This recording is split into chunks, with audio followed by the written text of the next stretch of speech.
How we doing, boys and girls? Good morning.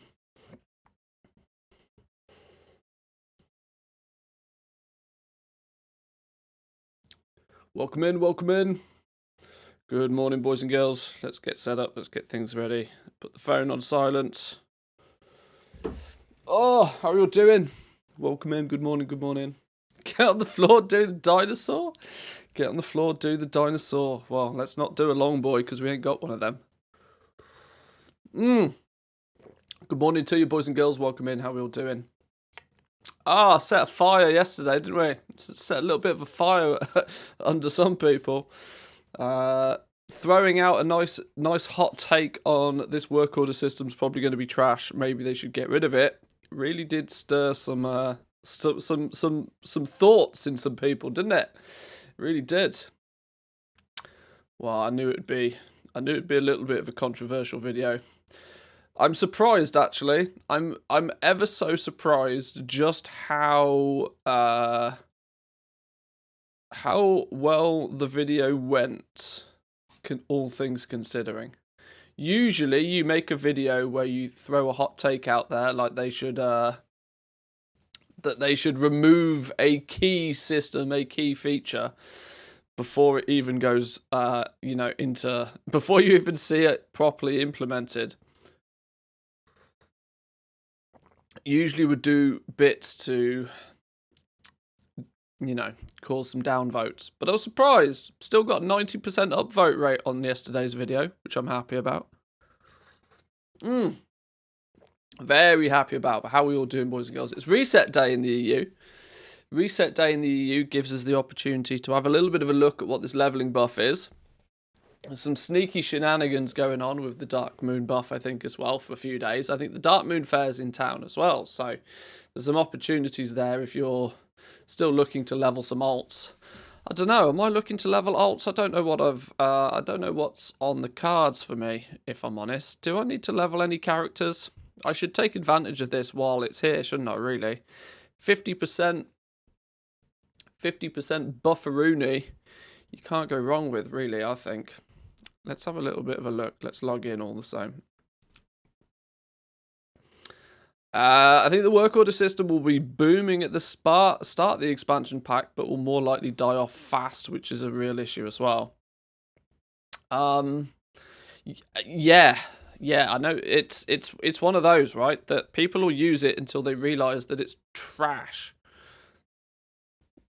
The more I think about it, the more I realize that it's just going to annoy people. There's no question about it that it'll annoy people. Raiders will get this item from their raid. It's really simple. Raiders will get the item that they want from a raid. The something primal, I don't know, can't remember. The optional reagent. They'll get the optional reagent from the raid.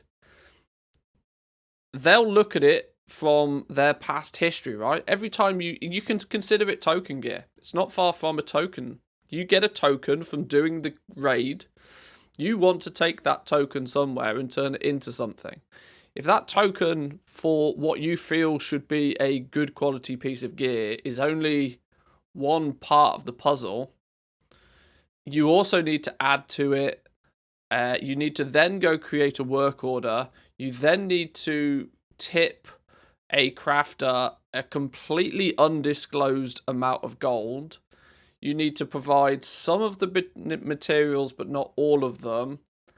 And yet, after doing all of that, you're still not even guaranteed that you're going to get the piece of gear. Raiders are going to be like, what the fuck is this? Just give me my token vendors back. Or, let me buy this shit off the auction house. It's going to piss people off. I know it. I can see it happening. You can get 80% buff. Dark Moon cards. Dark Moon Fair. The Winds of Wisdom. Winds of Wisdom is 50. Dark Moon is what? 5%? 10%? War mode. Should we see what it is for an alliance character? Is there actually anybody I could do a leveling? Like my priest, for example, I could do with my priest, my rogue, my death knight. There's a bunch of characters I could level. BFA pots another 10%. That's ridiculous. You're going to have double leveling speed for the next few days. Bonkers crazy. Bonkers. It's like cooking versus ordering a takeaway. Yeah. Yeah, raiders are so used to ordering takeaways. You know? They don't want to start cooking to make their gear. They've already done it. In their eyes, they've already done the hard work. They've killed the mythic boss. They don't want to jump through 4 more hoops just to get that piece of gear that they think they deserve. They think that they're entitled to. I can't decide which realm to main in Dragonflight. Medium with millions of gold or full pop with 2 million gold.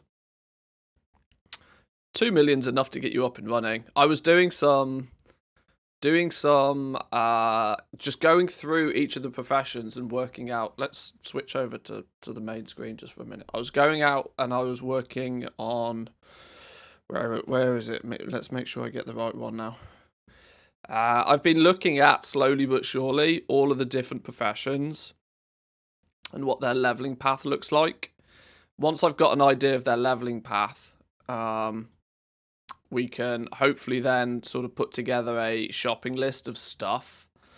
I've been doing this slowly but surely for all the professions. I've got 2 still to go.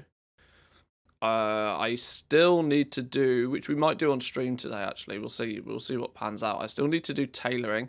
Still need to do a leveling plan for tailoring and cooking. And you know what? For cooking, I don't know if I'll bother. But every other one so far, engineering was a fun one. Engineering leveling path was a fun one. Seemingly using an awful lot of materials. But even though it uses an awful lot of materials, it's really not going to cost that much. I'm quite strongly of the opinion that regular materials, sure, they'll be expensive, but they won't necessarily be ridiculously expensive. I turned in that huge chest. Oh, you've worked out where you got to take it. Maybe we'll investigate. But the quantity of materials you look here, Tiravite ore, I know it's going to be really small on your screen. I apologise. Maybe I can zoom in a touch. Tools, where's zoom on this thing? I don't know. Full screen me. The quantity of materials is not actually that bad. If we say that Tiravite ore, let's say, is what, 20 gold a piece? Let's just say Draconium ore is likely to be a lot more. Let's say 200 gold a piece. Frameless lenses are a basic dual crafted item. They're maybe going to be 50 gold a piece at best. In fact, I should not put the G in here. Rousing fire, I suspect, could easily be 50 gold a piece. Same as rousing earth. So if we do the maths on that, hang on, equals that number multiplied by that number. Boop. And then do a sum. Quick summaroonie. See, it's still only 30k. Still only 30k. Even with, expansion launch. Even with expansion launch prices, it might be 30k to level engineering. Which is, when I say level engineering, I mean this is getting you to 50. Getting you to 50 is going to cost you like 30k. Now let's be real here. At the start of an expansion, that's peanuts. Absolutely peanuts.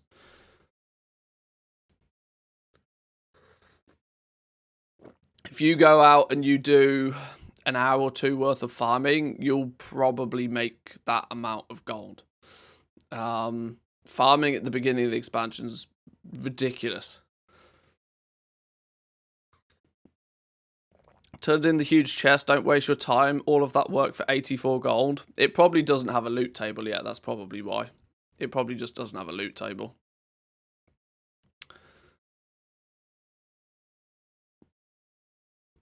You would certainly hope it gives you a little bit more than that. But yeah, actually leveling up the professions, I don't think is going to be too expensive. This is why I don't think you're going to need to stroll into Dragonflight with millions and millions of gold. The only The only reason Shadowlands needed a huge chunk of change was because legendaries were so outrageously expensive to level up. Yet we knew that going into it. We knew that full well going into it. This is why before Shadowlands even launched, I had my cheat sheet and we had leveling. We had cost guesstimations for leveling, jewel crafting, and all the other Shadowlands professions. I think I did a video on it actually. I think. Let's see how far we can go back. Let's see if we can go back 2 years. I think I did a video, something along the line. I think I named it like the 600,000 gold ring, because that's what I calculated it would cost to level up jewel crafting early days. This is Corthia stuff. Let's go back further than this. Wow, I'm really glad I changed my thumbnail style. Far too busy. New legendary. This was all 9.1 stuff. Where was my prior to?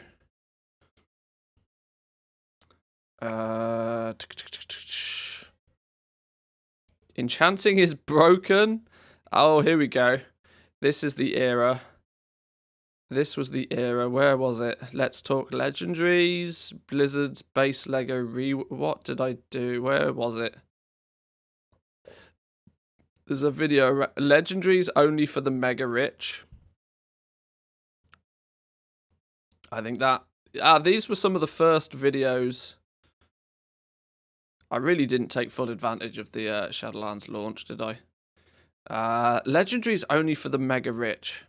I think this might be. Haha, this is old school Manthius. Look, this was the original Shadowlands cheat sheet, where we had calculated and put together guesstimated prices for everything.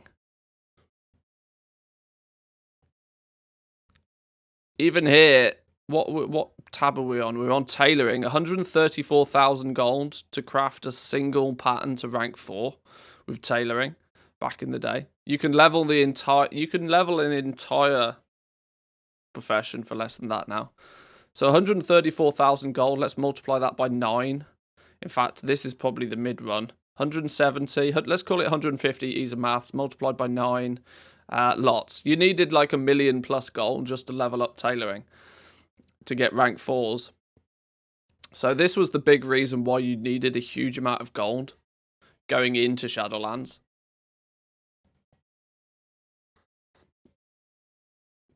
Dragonflight, though, I don't think there's that necessity. I don't think there's anything out there because of this work order system, because of everything being bind on pickup. There's flat out nothing out there, I think, that is going to require huge investments of gold.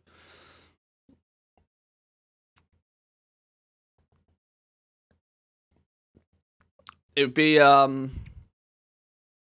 interesting to see what they do with this work order system, because the sheer nature of the fact that everything being bind on pickup means that you can't craft anything to sell anyway. So the big question on a lot of people's minds is, well, what's the point in putting in the effort leveling it all up if there's the carrot at the end of the stick's not very shiny? It's a rotten manky carrot. But this was the reason you needed huge amounts of gold going into Shadowlands. So we're still on cloth Legos. The sheer amount of the sheer amount of materials, right? Look at this. The sheer quantity of materials was bananas. 32,000 shrouded cloth, 18,000 enchanted lightless silk, which in turn was the equivalent of 36,000 lightless silk. This was your limiting factor to leveling this up back in the days. The limiting factor was literally that there just wasn't enough materials for people to do it. Leveling up Dragonflight professions is peanuts in comparison. Actually peanuts. To give you a quick comparison, blacksmithing, which is one of the more expensive ones. Should we do some quick maths on this? Should we do a quick total materials to 50 skill. We need what? So there's going to be what? Primal. Let's give it Primal Flux, which is a vendor reagent, so it really doesn't matter all that much. We have Tyrivite Ore, Draconium Ore, and there's probably some other. Oh, Awakened something or others. Awakened Earth, I see here.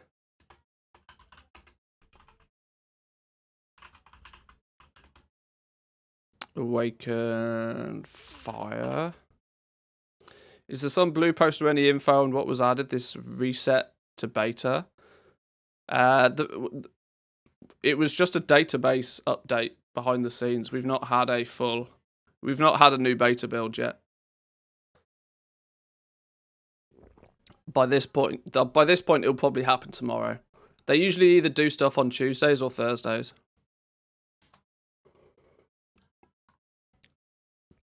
Four, 10, 14, 24, 27, 27, 37, 40, 45,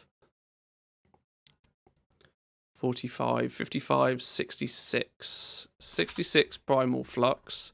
Now, if I'd actually used the spreadsheet properly, I'd have had all these in boxes and I could just sum them up and do all sorts of clever stuff, but I haven't. I'm using a spreadsheet like a Word document, which is basically against the law, but, you know, shoot me. 16 add 12 is what? 28, 38, 48, 58, 68, 72, 74, 84, 84, 90, 120, 204, roughly, give or take, I think. Draconium, 8, add 6 is 14, 24, 26, 36, 42, 50, 60,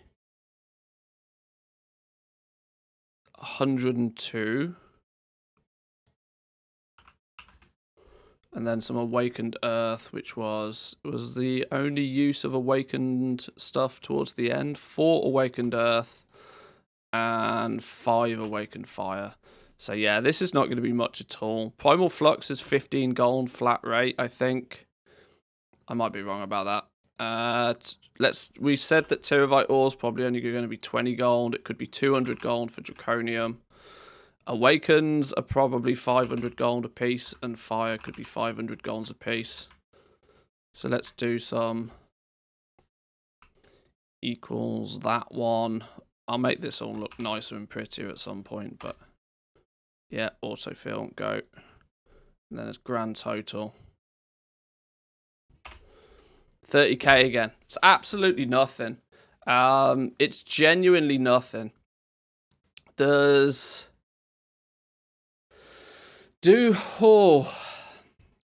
tell you what. I wonder if... Are we in for a bit of a shock? Are we in for a bit of a shock?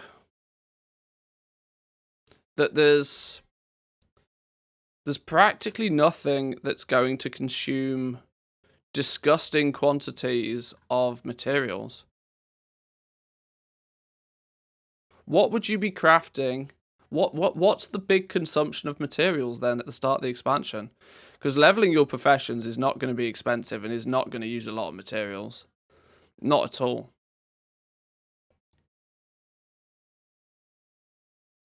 People are getting the impression that it's really long and really grindy on the beta right now because they're either doing it on the level 70 realm where you have vendors and you can max up, you can do 6 months of work in the space of 20 minutes. And people are just, you know, thinking, wow, this is far too much to do, not realizing that you won't be doing even a fraction of that early on anyway. Or people are leveling on the beta servers and they're trying to be self-sufficient. It's that self-sufficiency that's a little bit slower, and that's why some people are gaining the impression that it's because there's no economy on the beta. There's no ability to take some of the gold that's in your back pocket and go and buy some materials. You have to go out and farm them yourselves. And if you don't know where you're farming them, that's why you're slow. And that's why it feels grindy. Being self-sufficient is never a great way of doing it. That's why gold exists, right? If there was no gold, everybody would have to be self-sufficient. But we don't live in that world. There's lots of gold. You can buy the stuff if you really want to. But there's nothing really that's going to absorb monstrous amounts of materials.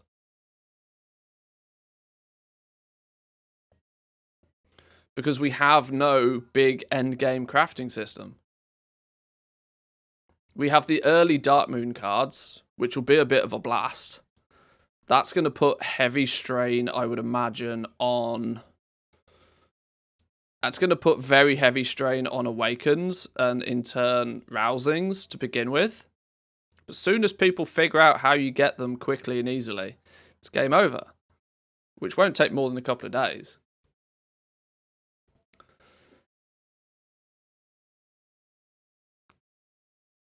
With everything being bind on pickup, with everything having to go through a work order, there's no... The actual demand for materials, once you've done the... There's practically zero demand for the materials once you've leveled up your profession some part. Oh, could be interesting. Is the hustle and is the grind of Shadowlands jading jading people's opinions on what will be necessary? Bet map prices are going to go down pretty quickly. This is why I do all of this stuff first, right? This is why I try and work out, well, what is going to be the leveling path, what materials are going to be needed. This is why I try and work this stuff out nice and early. Because the sooner you can get an indication to just how many, what material is the rare material, what material might be the bottleneck material, how many of X, Y, and Z is people going to need? Are herbs going to be in a big demand? Probably not. I leveled up Inscription to 50 using less than 150 herbs. 150 Hock and Bloom, okay, well, a little bit more, but 150 Hock and Bloom and less than 50 Saxifrage, Bubble Poppy, and Writhe Bark. So 300 herbs and Inscription's done. At this point, people are now in the knowledge grind. They're not slowing down, they're not limited by the materials anymore. Is 50 the max at launch? 50 is the highest you can feasibly get easily through trainers. Through the patterns you get off a trainer, you pretty much are capped at 50. To get past 50, to get from 50 to 100, you need to get either reputation locked patterns, you need to unlock patterns through your spec tree, and in most cases you need to be fulfilling work orders. The limiting factor isn't the materials. It doesn't appear that the limiting material is going to be the limiting factor will be materials in any way, shape, or form. It will be people's ability to get access to the recipes and people's desire for the items in the first place. Another reason why I'm not particularly excited about the work order system, because there's a huge amount of development and fun and interesting stuff that's happening with these crafting systems, and then it just stops. You'll be done in a day. This is what I worry, that I'll literally level up these professions on these characters, and within 3 days I'll be done. From then on, it's rep grind. Rep grind, rep grind, rep grind. And the issue might end up being is that the rep grind won't really reward you anything. Because if you do the rep grind and you get the pattern, while the patterns bind on pickup, you still have to hope that there's work order. You hope that somebody's put in a work order for it. Is the rep account wide? No. You'll be rep grinding on every crafter.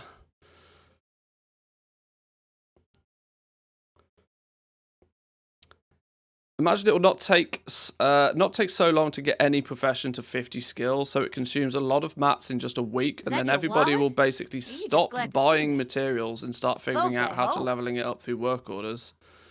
So at the time when all the people are done with 50 skill, I bet it's maximum a week. The supply will highly exceed the demand. Yeah. LolHash94, thank you very much for the prime. Appreciate it. Welcome in. Welcome. Yeah, there's going to be a really high demand for materials, and then it will crash because nobody will have anything to spend on. It's going to entirely require... It's going to require very, very heavy consumption of commodity items to keep the material markets afloat. And we're talking like ridiculous level.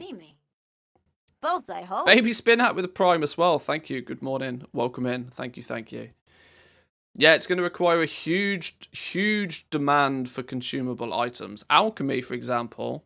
I've not looked at alchemy in terms of, I've looked at alchemy in terms of actually leveling it. I've not looked at alchemy in terms of, what you're going to do, what you might be crafting en masse, and how many materials it consumes once you've got it leveled up. But alchemy, again, is another one where you don't really use huge amounts of materials to level it up.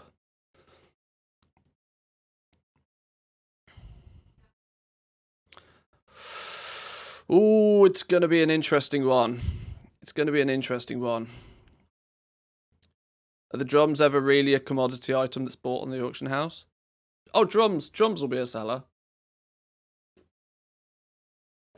You need at least a couple of really critical consumables that go into... that are absorbing each category of materials, right? So you need... something to absorb leather like crazy. You need something to absorb all of the leather that's going to turn up. The rare hides are seemingly quite difficult to come by, which will mean people will be out there skinning to get the hides, meaning there'll be a huge surplus of leather and scales, presumably. So you need something to hoover those up. You need, in the herbalism world, you need something to consume all of the basic herbs, which will be potions. Let's not muck about. It'll be potions. There's no real concern there. The ore, though, under normal circumstances, you need jewel crafting to be popping. You need jewel crafting to be absorbing all the herbs. All the ore, sorry. In Shadowlands, that was no problem whatsoever, because jewel crafters would just happily sit prospecting ore all day long, because the essences they could turn into legendaries, and it was a win-win. The issue may very well be is that jewel crafters may start to be... and I foresee this firsthand, because I'm a jewel crafter main, that you may very quickly not really have much need to prospect much. You're certainly not going to be buying ore by the tens of hundreds of thousands. You'll be buying like 1,000 ore here or there occasionally for prospecting. But even then, you are probably not going to prospect heavily in advance. This is the thing, right? If you look at prospecting, you're unlikely to do much of it to begin with, because whilst the quantity of gems you get doesn't change with your skill, the quality does. So it creates a scenario where you want to prospect your gems literally minutes before you craft them and sell them. Prospecting is going to be part of your restocking. You're not going to buy ore and prospect it in advance. You're going to prospect it when you need it, because every single point of skill gives you a better chance of getting a higher quality gem. Seems like it's going to be a slower economy overall. There's no one big ticket item, I think, that's going to carry the economy. Legendaries carried the economy, right? The reason why materials have maintained a reasonable value throughout the entirety of Shadowlands is because legendaries carried them. And on the materials where legendaries wasn't carrying them, there was things like vendor shuffles to remove them from the system. the work order system and a crafting system such as what's being implemented in Dragonflight is not new to the gaming industry. There are other games that have used very similar systems before. And every other situation where this system has been used, there is a big spike at the beginning, and then it tanks to nothingness very quickly, which was my early days concern with all of this. That when you start doing this quality system, it's really fun for about a month, and then it's dead because everybody maxes it out. It just dies. I don't mean to be too doomery about this, but it's you need. These are some dramatic changes to the economy and WoW, like monstrous level changes like we've not seen in the game ever. And that's not being overly dramatic. We have never had a crafting system this I don't want to use the word complex, because complex it has negative connotations. That's this, that you need to put so much thought into, where there's so many different moving parts and variables. 10.1 will fix it. God, your optimism is incredible. Unbelievable. Sophisticated, that's a cracking word. In-depth, yeah. I've been reading too many YouTube comments, that's why the word complicated's in my brain. It's not complicated at all. The mechanics of it are really quite simple. And the UI is actually pretty good at showing you what you need to know. But the point is you need to work out what it is you need to know. Everything's complicated before you learn how to do it, But once you learn how to do it, it's actually quite intuitive.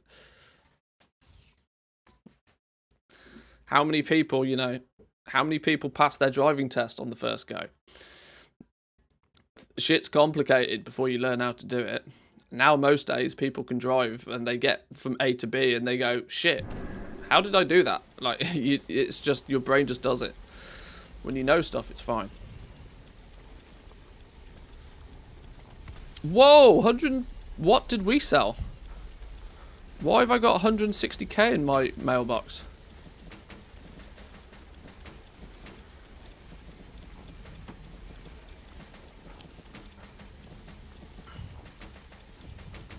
Oh! Helm of the Tranquil Path. What the fuck is that, and how did I sell it for 150,000 gold? What even is it?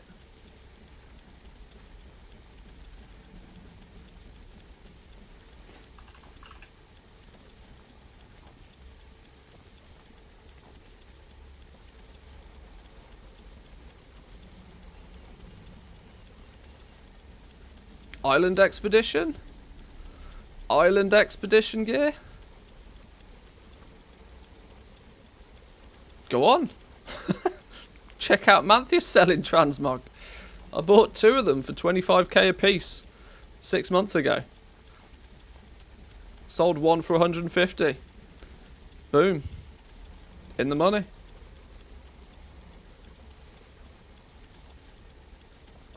Is it ugly? I can't, it won't let me see what it is.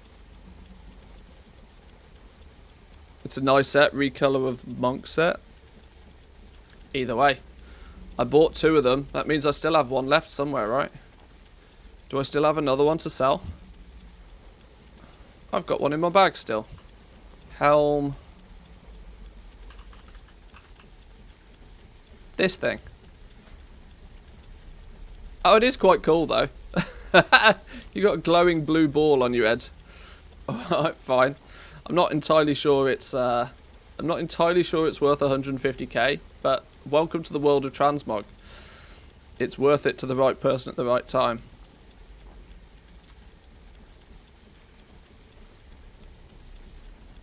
Do I have the appearance for this? Not collected. Well, maybe I learn the next one then, so then I have it myself. Because I tripled my investment just selling 1 of them. That'll do. Is there any more on the auction house? Question becomes: did the guy buy it deliberately, or was it an oopsie? There's none on the auction house. So I was posting it at normal price. Yeah. Cool. It's a good way to start the day. Half a month of game time paid for.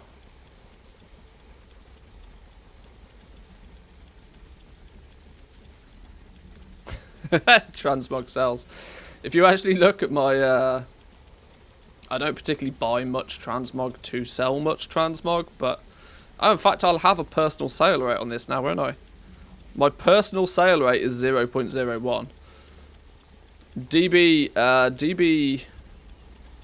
Auction DB doesn't even have a sale rate for it. So, yeah. That's not the type of sale you can rely on. Me buying 2 of them in the first place was probably a terrible idea. But this is why if you go all in, you got to go all out. So sell rate doesn't really matter with Mog though. It does for your own sanity. Mostly since if you have to log in and repost it too many times, people just get bored. The only reason I keep this listed on the auction house is because it just happens to be in the bags of my bank character. My main bank character. That you can see is not primarily selling transmog. I'm still just clearing through the last of Shadowlands gear.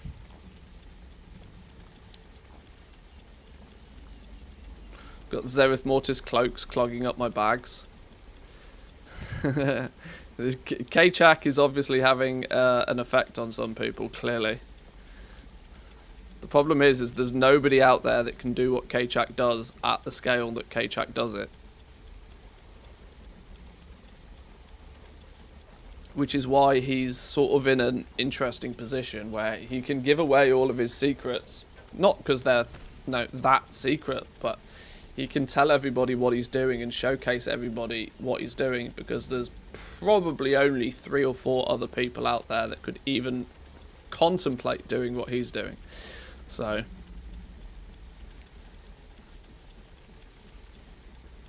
you've got to be in the 200+ million club really to be able to do what he's doing.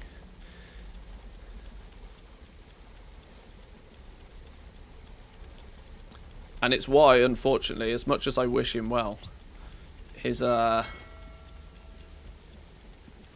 ability to do this long term is going to be, you know, he can do it for his own benefit, but from a content creation point of view, I fall into this category myself as well. That when you start doing stuff that's too niche, you just, you know, you shoot yourself in the foot. But he also does all his farms and stuff as well, so he'll be fine. I might have bought a bunch of tokens the other day as well. I wasn't really sure why I bought these. In fact, I know exactly why I bought these. I bought these because my bank character was about to get capped. And instead of just sending the gold to an alt, I was like, right, well, I'll just buy some tokens. Which was probably a bad decision. But what's the token price nowadays? Okay, I didn't pay this much for them. I think I paid 330 for them. But I'm waiting until Dragonflight launches, and I'm going to hope that when Dragonflight launches, that there's a dip in the token value. If it dips below 200k, I'll buy just 2 years of game time, I think.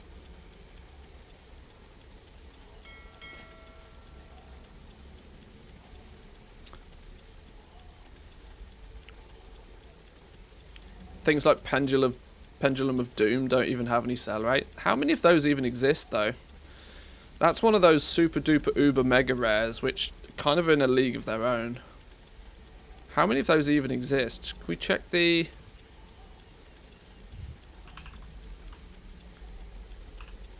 I don't know how you spell it. Pendulum of Doom. Why is it not even find it? Hang on, I'm probably spelling it right, aren't I? Pendulum.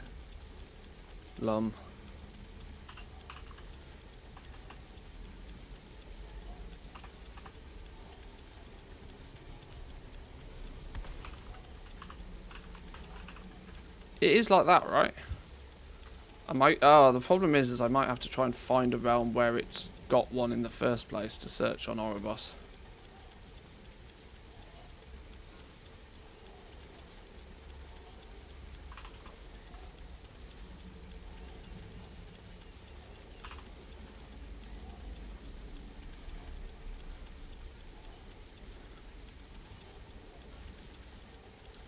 Hang on.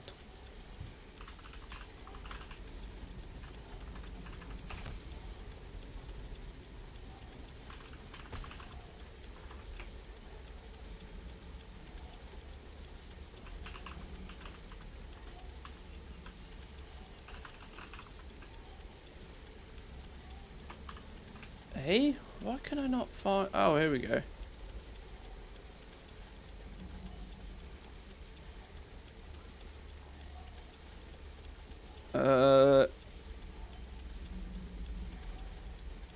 Wow.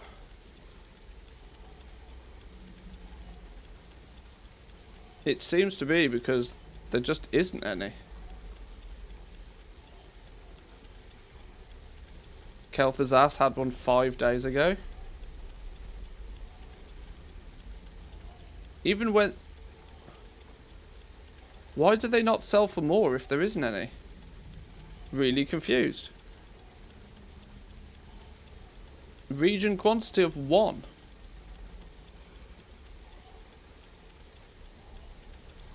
What about NA?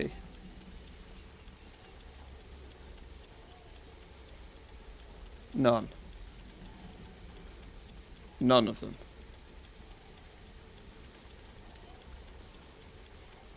EU quantity of 10. Am I searching for the wrong item?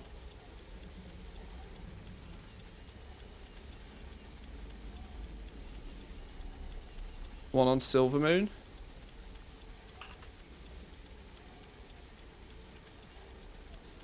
Silvermoon EU. No results found. Am I spelling this thing right? Pendulum of Doom. I am spelling it right. Why is it not finding them?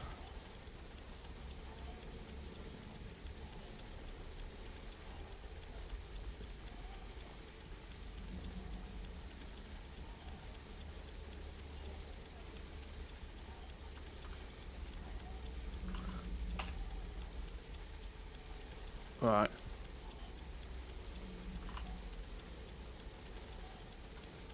Oh, now it finds it.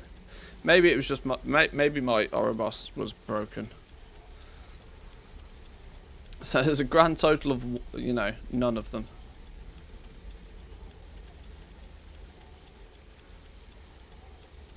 EU quantity 4. 1.5 mil on Dentag or Taran Mill.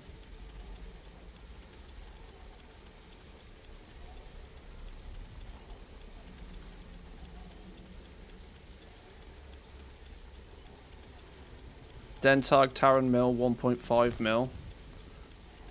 2 mil, 2.6 or 4.2 on Silvermoon. The fact that it's on Argent Dawn for 2.6 feels cheap. Ultra rare from Alderman.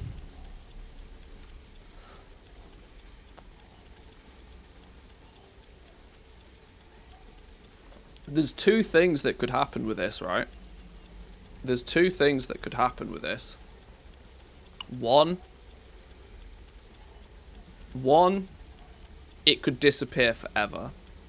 I mean, it's arguably gone forever anyway, with the just sheer quantity of places that doesn't have it. But it could either disappear forever, or, considering they're doing a revamp to Alderman, you might start finding high-level versions of this appearing, you know, like candy, with the revamp of Alderman. If it's still on the loot table when they do the revamp, then, you know, there'll be loads of them. It'll go one of two ways. Either it'll disappear completely forever and it just won't exist, or there'll be loads of them. And the ultra rares from Alderman will no longer cease to be ultra rares. Alderman is not a revamp, it's a new dungeon.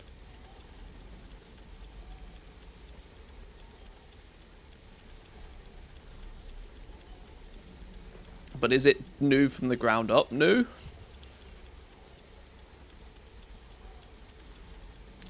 The old one stays where it is. It's new.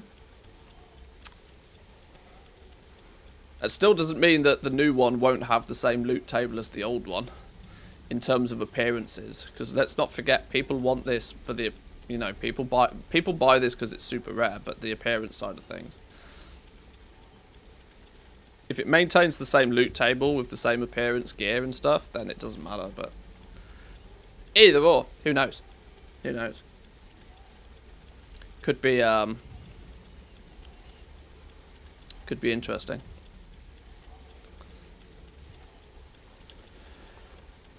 Okay.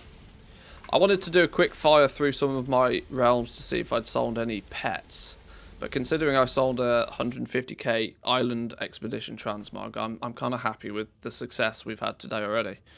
It might be time to just go and have a quick blast on the beta.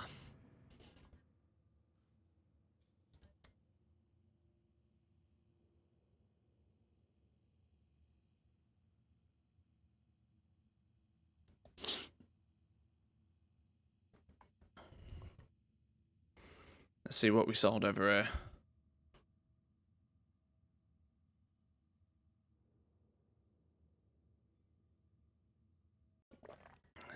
If you have 5 toons go into a raid, do they all get loot as if 1 toon went into the raid so that you get 5 times the loot?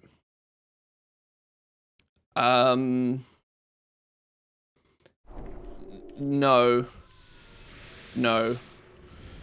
There's 2. It's of current content stuff. As it stands today, it's a personal loot system. So each player has their own chance of looting something. When the raid goes into legacy mode, it drops X amount of gear, equally split across however many people are in that raid at the time. So if you stroll in with 1 character and you solo it, you get all the gear. But as it stands, that's Legion and previous right now. Hey, we sold a 22k pet. Yoink. As we're here, we might as well do a quick search, see if there's any cheapy. Nope. See how quick my battle pet search is? Lightning fast.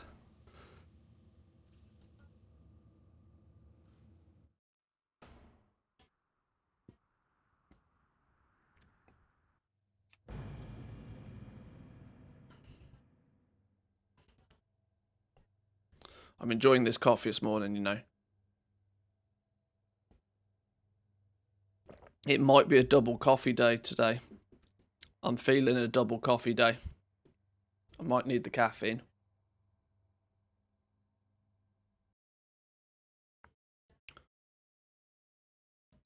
You might have to grind key fragments if you're going to go for the chest. I don't know if I just lucked out with it or not. I'm not grinding anything on the beta. If I stumble across it, I'll stumble across it. I'm switching my focus on the beta to be a lot more data driven.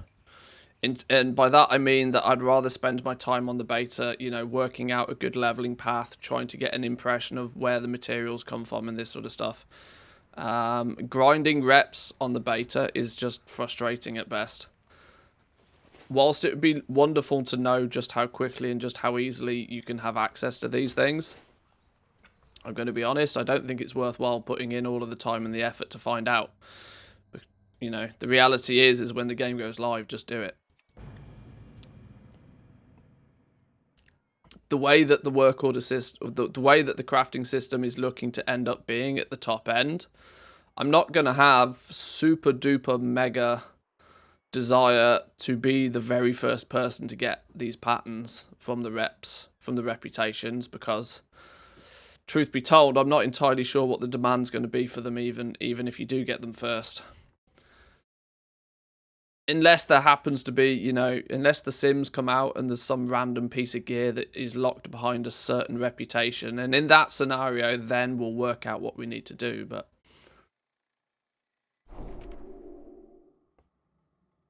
someone has or is doing the rep grind for content.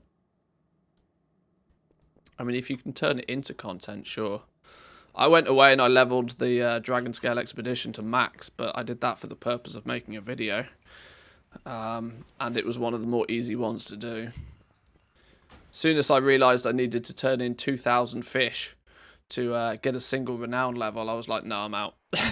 we're not playing that game. I'm not wasting tens of hours fishing on a beta.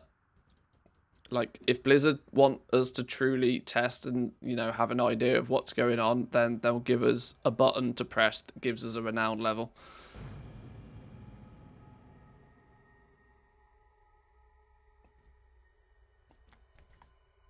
Is there no fish on the vendor? On the level 70 realm, yes. You can't transfer those fish to the other realm, though.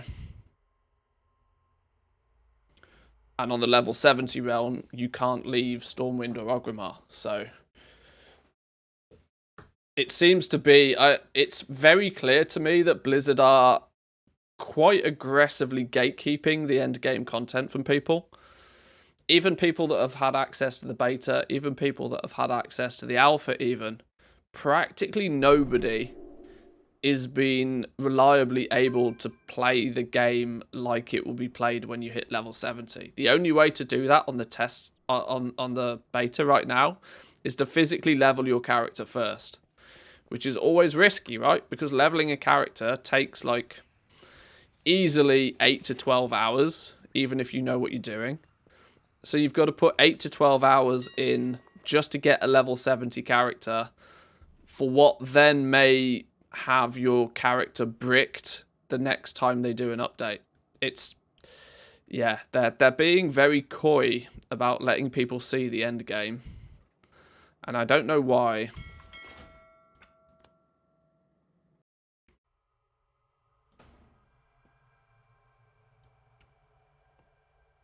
I'm not entirely sure why. You can come to your own conclusions to why. But I'm not particularly sure why they don't want people testing endgame content very heavily.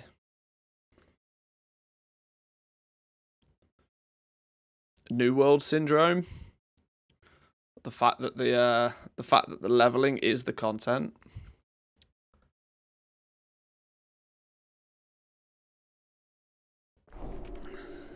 Yes, you do. There is no end game. I mean, I didn't want to come out and say it.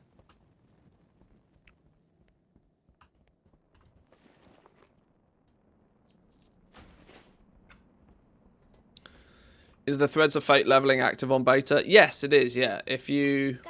Well, Dragonflight's equivalent of Threads of Fate, which is slightly different. Dragonflight's equivalent of Threads of Fate is that as a level 60 character, once you've done the campaign once, you'll just have instant access to world quests. So, yeah, you just have something else to do whilst leveling those alts. It's not quite the same as Threads of Fate, but it's a similar design. They just unlock, world quests are just unlocked from level 60. That's pretty much it. And you can choose which of the 4 zones you want to do in which order. The first time you do it, it's very linear. It's very train tracks. You have to follow the path. You go through Waking Shores, through to the Inaran Plains, down to the Azure Span, and then you end up in Thaldraszus.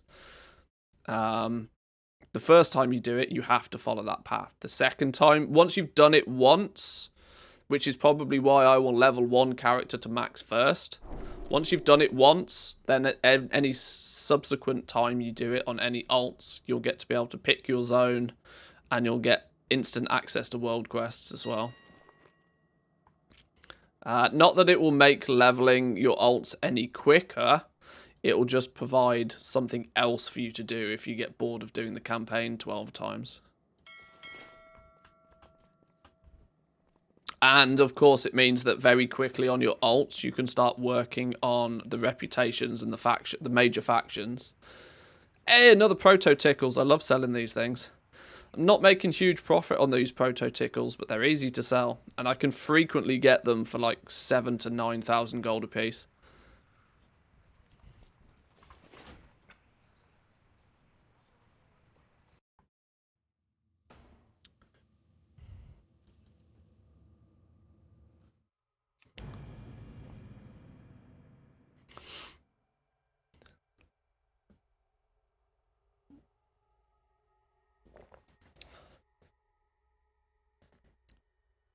This is a slight downside, though, of spending so much time on the alpha and the beta, that by the time the game goes, by the time it actually goes live, by November the 28th, I'm already going to have been playing the game for, well, what is it now? It's 2 months until it launches.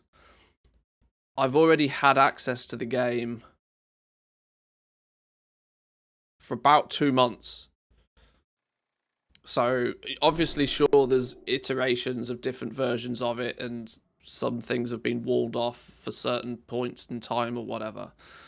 But there is an inherent downside to playing so much on the test realms, that the honeymoon period is often over for you before the game even goes live. And you then can, you remove that... You remove those shiny new goggles and you can see the game for what it actually is quite quickly.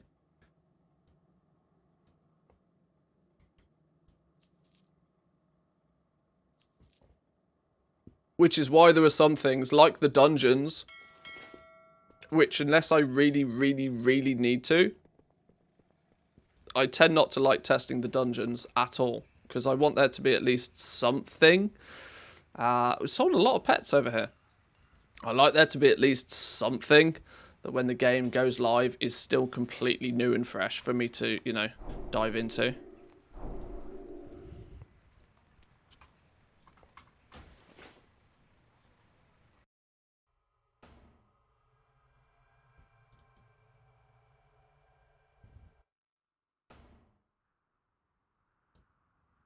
Getting into the high and the full pop realms now. This is where you either make no sales or you make some really good sales. It's either one or the two.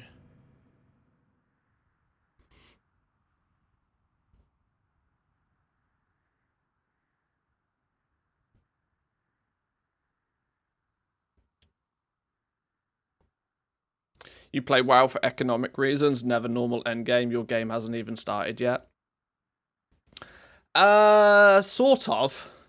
Although, I've said this a fair few times before, I enjoy the journey of getting there. Once I'm there, I get bored really quickly.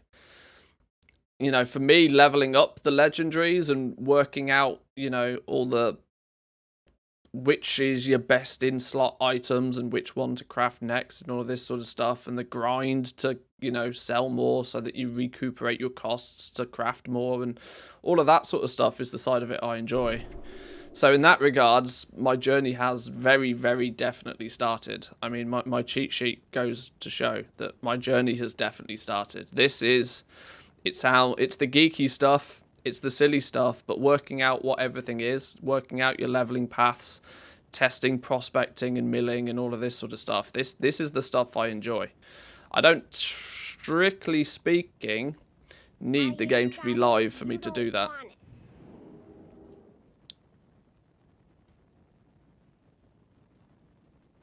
Wow, where's all the cheap pets? Somebody's clearly been on before me.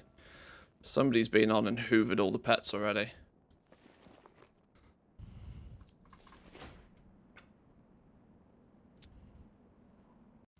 My girlfriend makes fun of me because I get more excited about the TSM ledger graph going up than my actual gear or mounts. Yeah, yeah. Just got to pick your poison, right? Doesn't matter what it is. If it gives you the feels, it gives you the feels,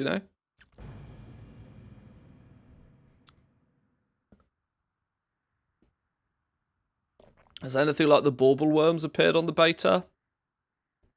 Not strictly that I've found, but I'm going to be honest, I've not particularly looked. It's not a corner of the game. I've not been actively checking all of the vendors every time I go past them.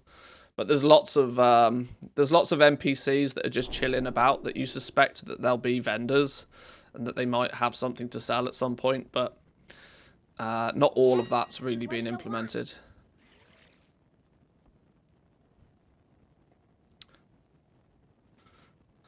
That's close enough for me to think about it. What's my average? What's the goings on with this one?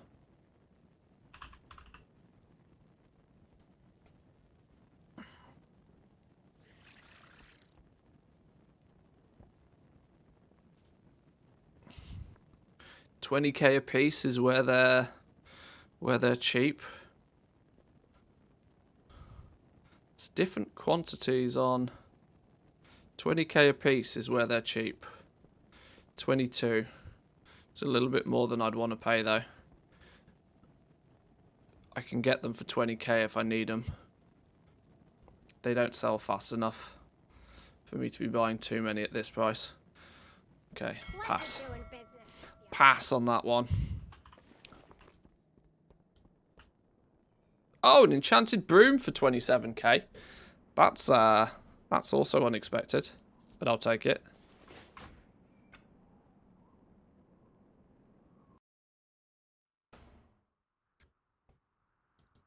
I'm not quite sure what the situation is at the moment, but I've seemingly had more success selling pets in the last week or so.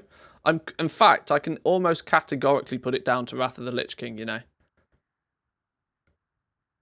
It's very clear to me that there is lots of people that have just put retail on pause and are off playing Wrath right now. And if I'm honest, I should probably be doing the same, because people seem to be having a blast in Wrath of the Lich King. Although, the WoW Economy subreddit is just flooded with how do I make gold on Dark Moon cards? What are the milling rates? What do I do? What's herbalism prices going to do?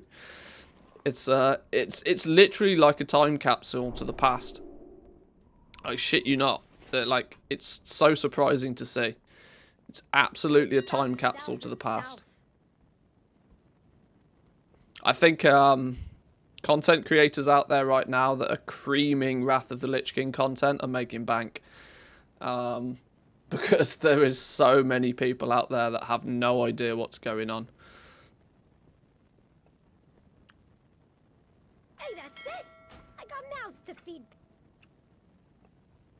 Playing retail on maintenance mode, just craft my daily transmutes, jards and such, get mission tables going. I've not even got it in maintenance mode. Like, outside of Project Pet, I'm not doing anything. I say that though. I did some I was playing Torghast just for fun the other day, believe it or not. Actually playing Torghast for fun. Can you believe it? There were a couple of things I wanted to do with Torghast before we leave it in the dust. I wanted to get the box of the mystery box thing capped and finished because I'd never bothered even doing that.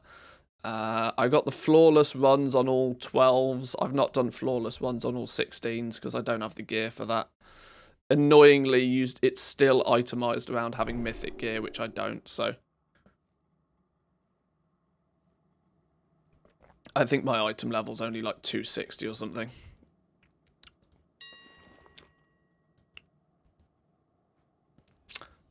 These are showing up a lot more frequently recently. And why is it that you can only have one of them at a time? What even is this pet?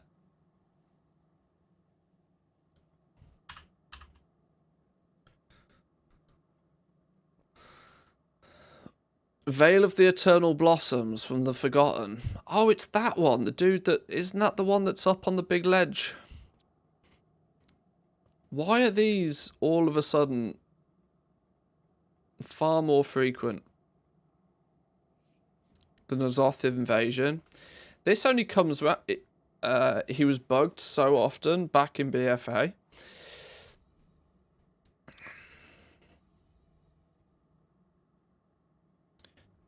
See, I'm tempted to, to buy a few of these.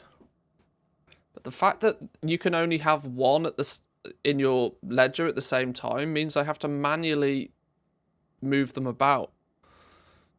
Which makes me kind of not want to. I might just ignore it completely. And realistically, at 60k, the best I'm going to come out with is 100k.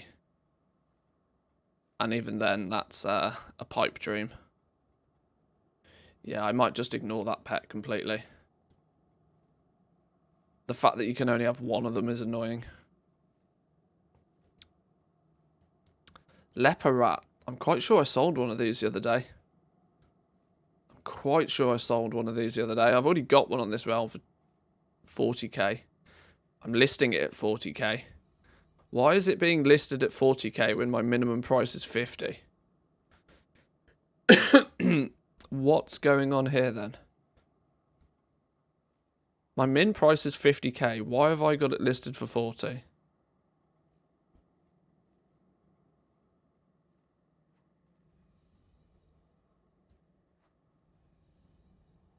I need to check that.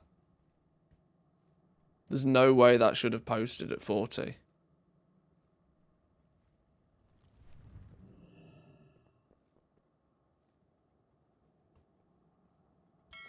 Okay.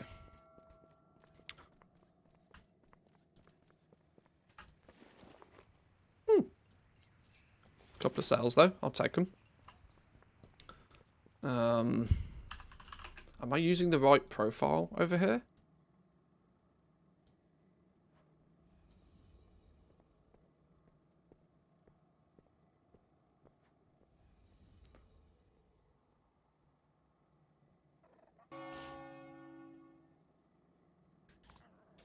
There's no way.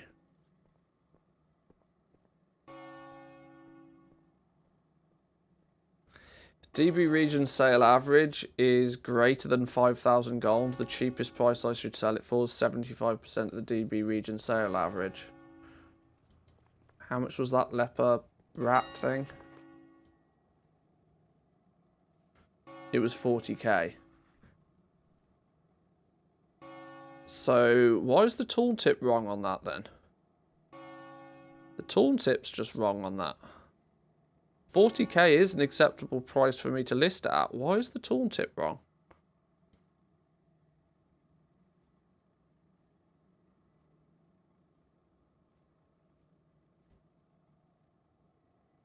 That's very strange.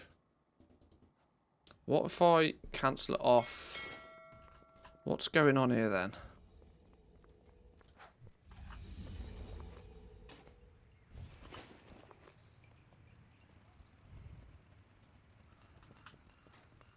Is it just that the tooltips don't...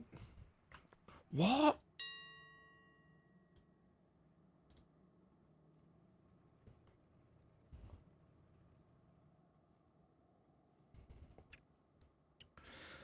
I mean, posting it at 40 was still acceptable because I bought it for 35. But I still... Okay, that's mildly confusing. Alright, whatever.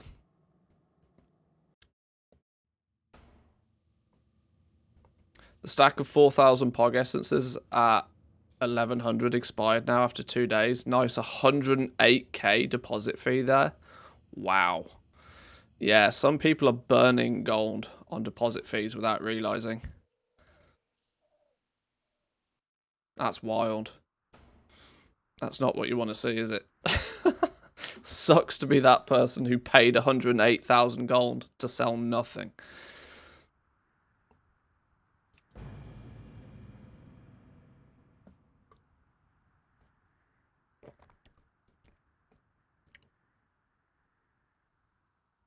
Epic failure there, trying to reset a market. It's, yeah. Not only 4,000 Pog Essences is the, you know, the grand total of like, what's that? That's a lot of gold. That's a lot of gold that was spent buying those in the first place. Let's say they bought them at 800 gold apiece.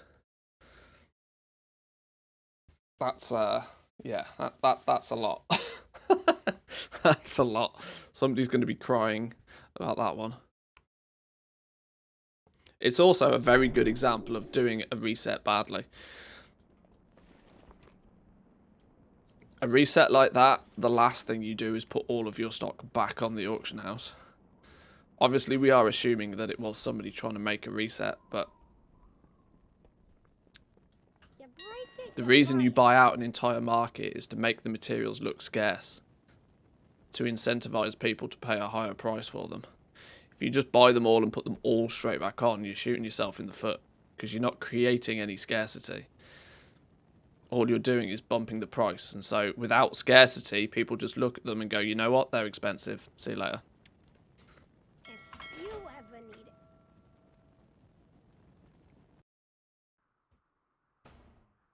On NA, they're 400 gold and there's 3,000 listed. It's over. See, the weird thing is, though, is the lower they go, the more profit people who are still crafting and selling legendaries will be making.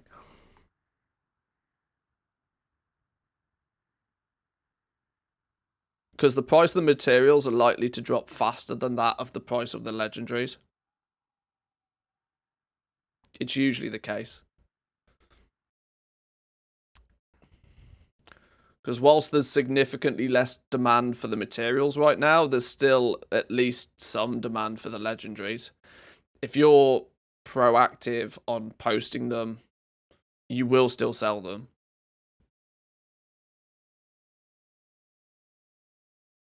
Because a 291 legendary, for many people, is still a significant upgrade. And let's not forget, 50% experience buff. Guess what people are going to be doing for the next few weeks? They're going to be leveling alts, leveling new characters. Maybe they're switching their main for Dragonflight. Maybe they're just leveling and playing more different classes or specs. What's the quickest item level bump once you hit 60? 291 Lego. Boom. It'll still be a thing. An invertebrate oil for 30k. That doesn't quite seem cheap enough for me to be too interested in. Unless they really are.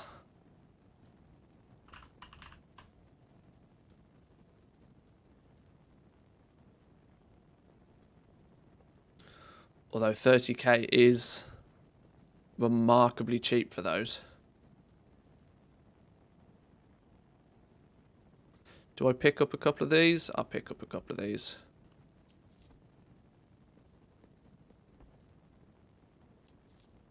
Goblin products are built of lead. Oh, we sold a Dark Moon Rabbit for 27k as well. Well, there we go. That'll do. You're good at making gold? Question mark. Stick around, find out.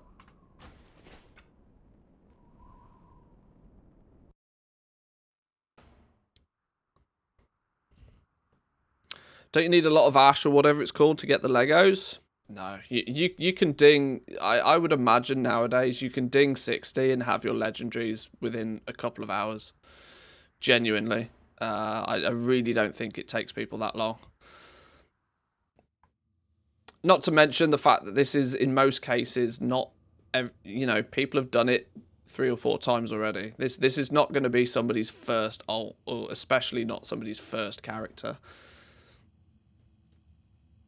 Meaning you can funnel materials from your main characters. Even if you're not funneling materials from a main character, you can dive into Zereth Mortis. You can get yourself a bunch of Cosmic Flux really quickly. You do, you know, you spend an hour, you do a lap of treasures in Zereth Mortis. You've probably got enough Cosmic Flux to buy a couple of legendaries. Also to spend extra Cosmic Flux on buying the dust and the ash that you need. There's loads of stuff. Loads of stuff.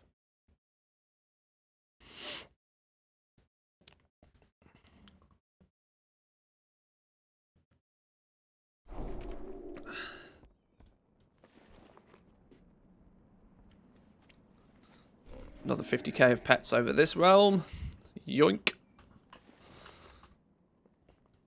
I know a buyer when I see one. Anything cheapy right now? Probably not. If those ash leaves were a little bit cheaper, I might think about it, but no, nothing to buy over here. Nearly done with Project Pet though, boys and girls. There's only a couple more realms I need to check. Then we'll head over to the beta.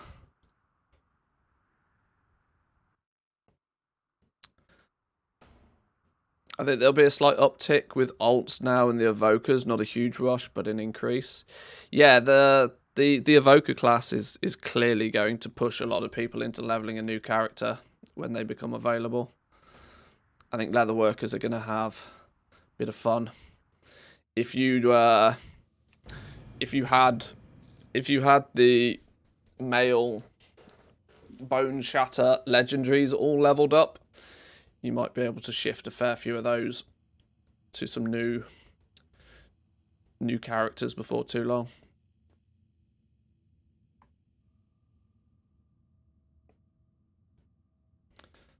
Solidity, Seducer, welcome in. Good to see you both. Welcome, welcome. Happy reset day to you all.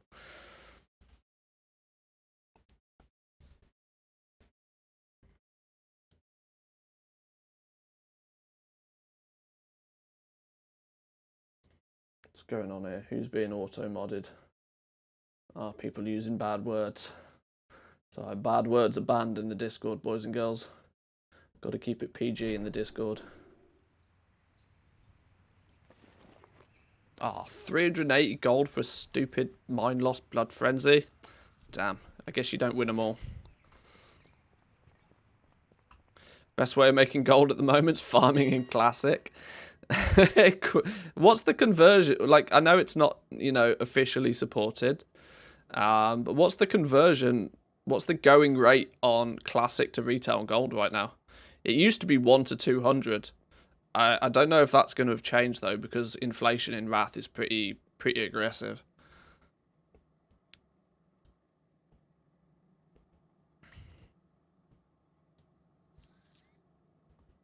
$1 to 230? Really? Damn.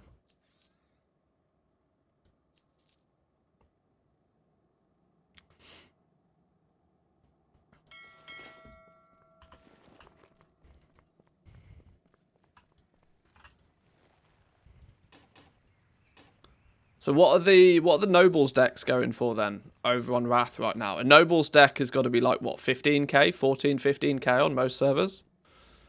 Is that what we're saying? That makes those trinkets bananas expensive. 27k. Well, that realm's a joke in the first place. That realm, that's the exception to the rule. Let's say 15,000 gold for the Nobles deck on most realms, going for 18 to 23. All right, we'll go 18.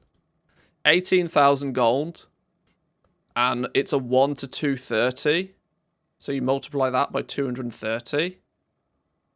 The equivalent of people are paying the equivalent of 4 million gold for a trinket on Classic right now. Are you mad? It's the equivalent of 4 million gold on retail. You divide that by 350. Divide that by the token price. People are paying the equivalent of nearly 12 tokens. 12 tokens for a trinket right now. Nearly 250 euros is the real value of a Nobles deck currently. Retail's the Wrath is going crazy. But obviously that's assuming that 1 to 200 conversion is anywhere near accurate. I still feel that that's a little high, or at least whoever's offering such trades has not really understood the inflation that happens in Wrath of the Lich King. It's not really the same. They've got nothing to spend their gold on. This is the problem. There's no exit. There's no exit for their gold. Are we casually breaking TOS here? Selling and buying from Classic to retails against the TOS? I'm not advocating it. I'm just trying to work out what it is. Relax, man. Chill. 11k yesterday on Giant Stalker. It's a new server though, so nobody's got any gold there.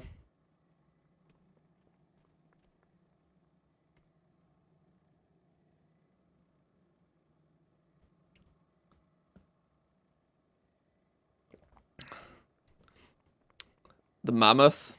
Oh, yeah, I forgot the Mammoth came out in Wrath. Of course it did. What was the Mammoth? 18,000 gold? 18,000 gold was its full price, though, and you can only buy it once you're exalted, if I remember right. So it's going to come down in price. Or was 18,000 gold the price after reputation discount? I can't remember. Yeah, I remember. Yeah, the Mammoth was like the gold sink. Of course.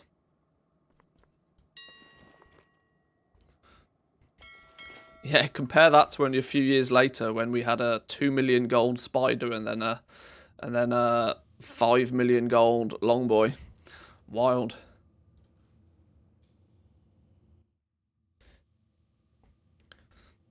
If they ever put player housing in WoW, there really needs to sell you a gold sink for like 10 million.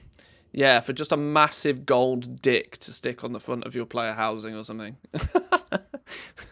You just compensate for something, you know. Classic BFA, you might be able to get the Bruto. Sag. No, an actual sink. An actual golden sink for the bathroom. Yeah. The irony there.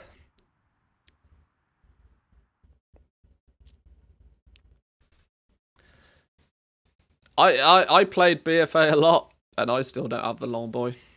And I have more gold than I know what to do with.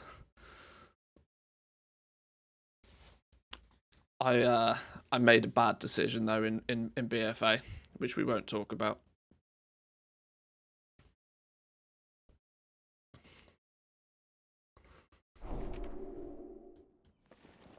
Oh, another one. Nice.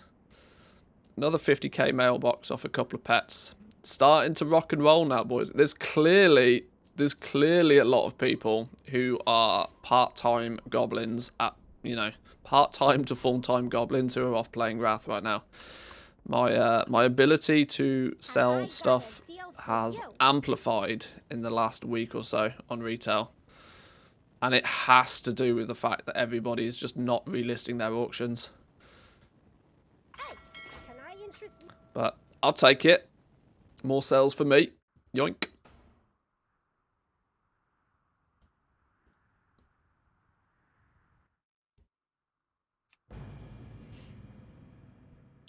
Right, last realm, and then we'll jump over to the beta for a bit. I want to do some testing with both tailoring and enchanting. Or, well, enchanting primarily.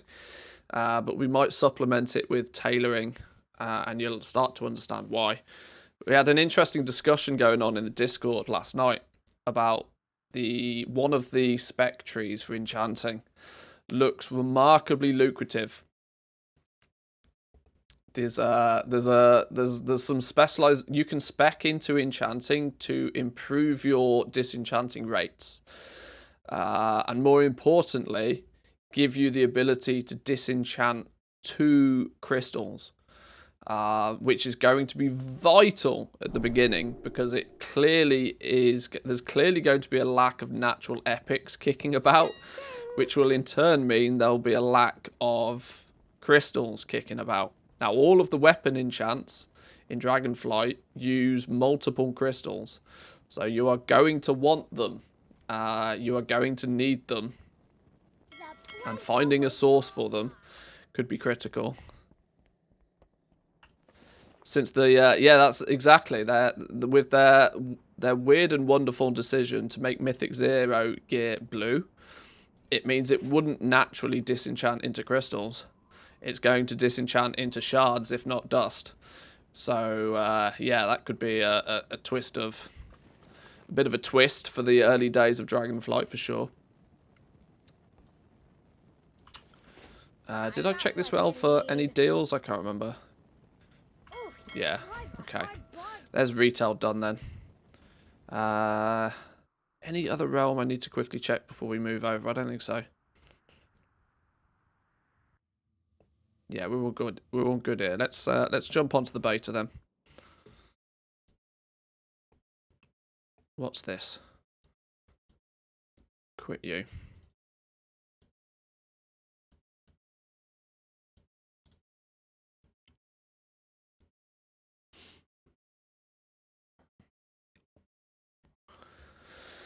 So while leveling, you get an epic upgrade. That feels like it could pretty much be one of the only sources of epic items in the first couple of weeks. Still missing 34 knowledge points to disenchant weapons into crystals. Not going to acquire a lot of knowledge. One thing to note though is that enchanting is clearly broken at the moment. you're not getting first time craft bonuses for most of the enchants. Which, if you look at just how many enchants you learn off a trainer, if I go onto this character, this, I believe, if I remember, is my character that's leveled up Enchanting, but not maxed it.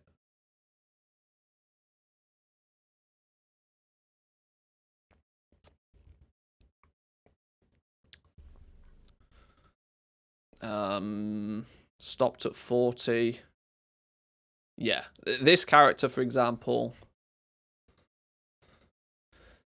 your first craft bonus, if you actually go through and craft one of each of these things, is going to give you a lot more knowledge points than what you might currently have if you're playtesting normally. Why is this grayed out? What's going on here?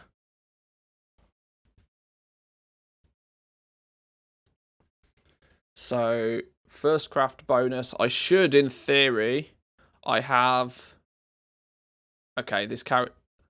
They've reset something on this character, but... You should probably have 1, 2, 3, 4, 5, 6, 7, 8, 9, 10, 11, 12, 13, 14... 15, 16, 17, 18, 19, 20, 21, 22, 23, 24, 25, 26, 27, 28, 29, 30. There's a possible 30 knowledge points to be obtained just by crafting one of everything. 30 knowledge points plus, let's say you're 30 and I think you need 50, right? Didn't we work it out on the Discord yesterday? You need 50. Where is it? There's which path was it? Hang on. I might have to check. What was the ins and outs of this.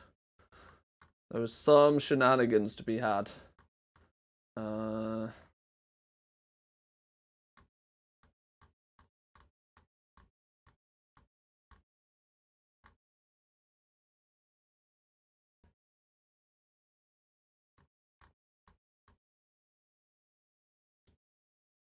Going this way. Draconic Disenchantment.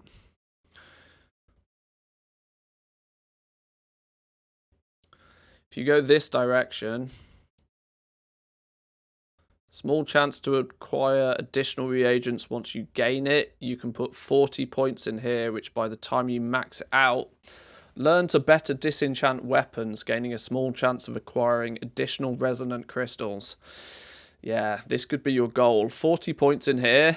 You need 10 points, I would guess, in here to unlock a sub-spec. Yeah, 10 points to begin with, then 40 points in here. So if you can get your ass on, if you can find 50 spec points quickly, you start giving yourself the ability to disenchant things into crystals, which could be remarkably lucrative in a world where crystals don't exist, especially with a region-wide auction house. You could be, this could be cash in the bank if you can work out how to get 50 points quickly. Now, there is a slight issue with this, is that you need crystals to craft these. 1, 2, 3. You're going to need at least 5 crystals to get to this sort of point, which is, if we take a little bit of a look at my... I know I'm bouncing around a little bit here, but if you're following, you'll follow. Enchanting, for example, I've worked it out that you don't strictly need any crystals to level up to skill 45. It's only once you hit skill 45 you start needing crystals to guarantee skill ups. Because you can continue to craft these things, which just use dust, to 45, and then from 45 to 50... you need to zerg these, which will be one of each of these, which should, in theory, give you a knowledge point for each one you craft as well. So 30 from just crafting one of everything. You then need to find 20 knowledge points from somewhere. You could argue that you could get, what was it, 10 knowledge points from Rabul by turning in 200 artisan's metal. Was that 10 or was Shit, they've changed that a few times. I can't remember how many that is. But the reality is the sooner you can get 40 points in here, the sooner you'll be able to disenchant weapons.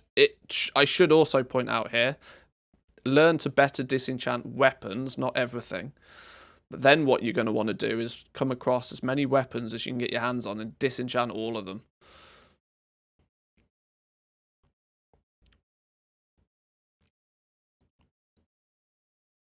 You can't really count on the weapon enchants for points unless you get the crystals to begin with.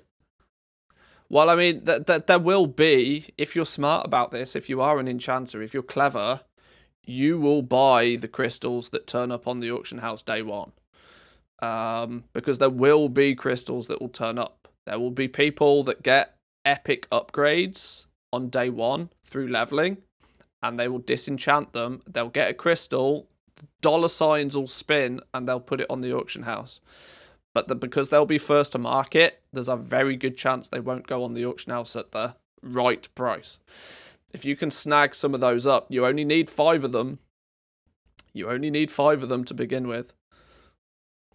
If you can get in before the masses realise that they're going to be rare as Rocking Horse doo-doo again.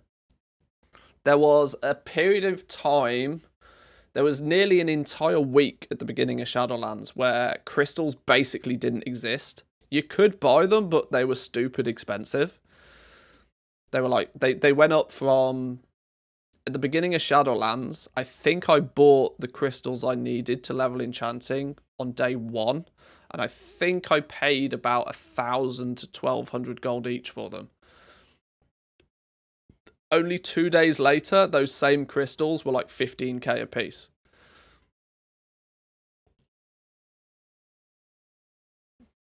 So, and that was in a world where Mythic Zeros were still giving you epics. Crystals just might not exist. The resonant crystals just might practically might not exist the first week. And even then, you know, I don't really know how they're going to appear. It might not, you might not start seeing these until some people start unlocking this. Depends on what gear disenchant rates look like, but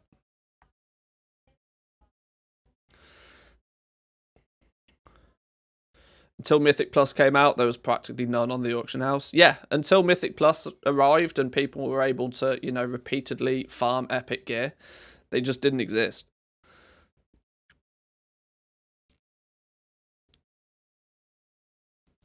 I bought those crystals for 10k, did not regret that. Shadowlands was crazy. Well, the thing is that you were using that to level up Enchanting so that you could make all the Enchanting mats for all of those crazy legendary levelers. So, yeah, even paying 10k for your crystals was... I think you needed 30 of them. It scares me how well I remember this, but I think you needed 30 Eternal Crystals at the beginning of Shadowlands to unlock the enchanted legendary material crafts, because you needed 115 skill points, which was maxing the profession. And the only way you could max it was to craft using crystals. Even if you paid 10k a piece for them, that's a 300k investment. I guarantee you made that back in a few days. You're missing all the fun. Nobles cards are selling like candy in Wrath of the Lich King. I'm sure they are. I was tempted to. I knew the Dark Moon card business would be just stupid on Wrath, because it was back in the day, and history tends to repeat itself. But it would have meant that I would have had to have played Wrath, which I don't want to break the nostalgia, if I'm honest. It's not like I can really do much with the gold on Classic anyway.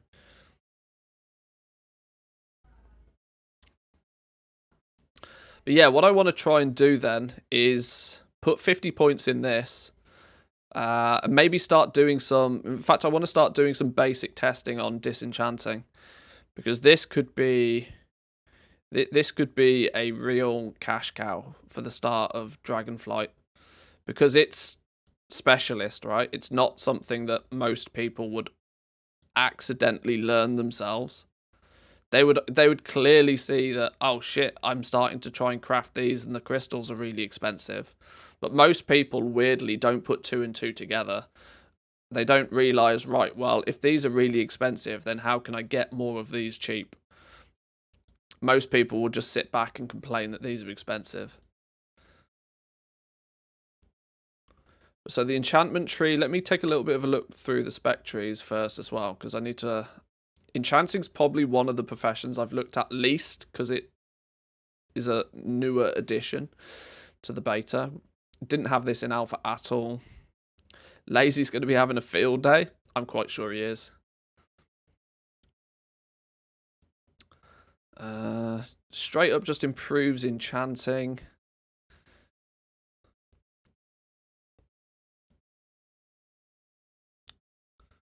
Then we go into primal. Harness the elements of the Dragon Isles, gaining +1 skill point. What's it give you though? Inspiration when crafting primal enchants. What the hell are primal enchants? Hello?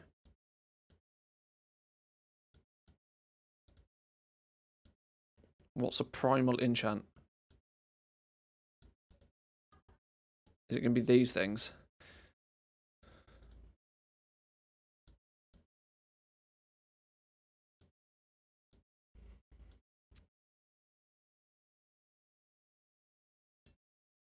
Sure.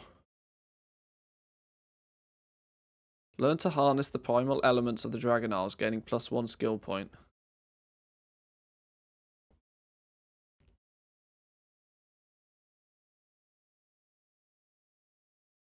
Primal crafts are 10% faster. What does it consider a primal craft? Specialize in enchanting combat and profession equipment with the powerful magic and primal might of the Dragon Isles. Okay, that's still not remarkably clear. But either way. Burning. Ah, yeah, of course. When you then spec deeper into these are where you get taught the end game. These are when you learn the big boy weapon enchants. The big boy weapon enchants, which all use 3 resonant crystals each, by the way. And 10 awakened. Holy shit. That had not sunk in when I first looked at this. Now we have more of an idea of what the awakened and the rousing are going to cost. That could be 5k worth of materials just there. Not to mention 3 resonant crystals at 10k a piece. You could be looking at 30, 40. You could be looking at nearly 40,000 gold a piece for one of these. Unless we have a dramatic material crash because nobody needs to buy half of these materials. Although early days, these are going to get hoovered. These are going to get hoovered up by scribes. No questions. Okay, we could be looking at 30k weapon enchants, which means they better be good.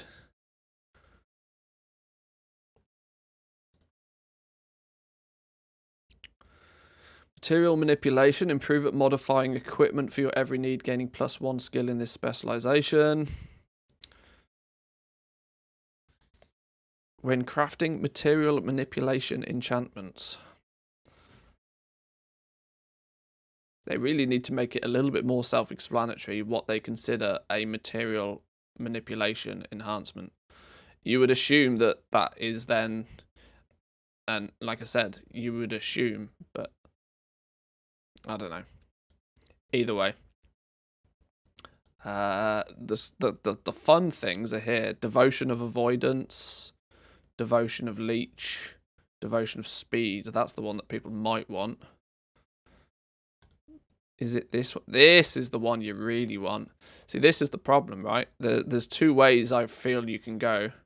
We've already discussed that putting 50 points in this direction is going to give you the ability to make crystals, to manufacture crystals.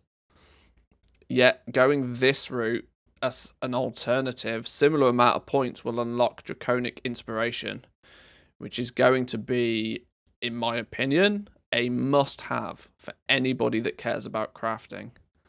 Draconic Inspiration takes 2 crystals, 4 vibrant shards, so it's not going to be cheap. It's not going to be cheap, but by default, this is going to offer you monstrous things. Hello, wife. Hi.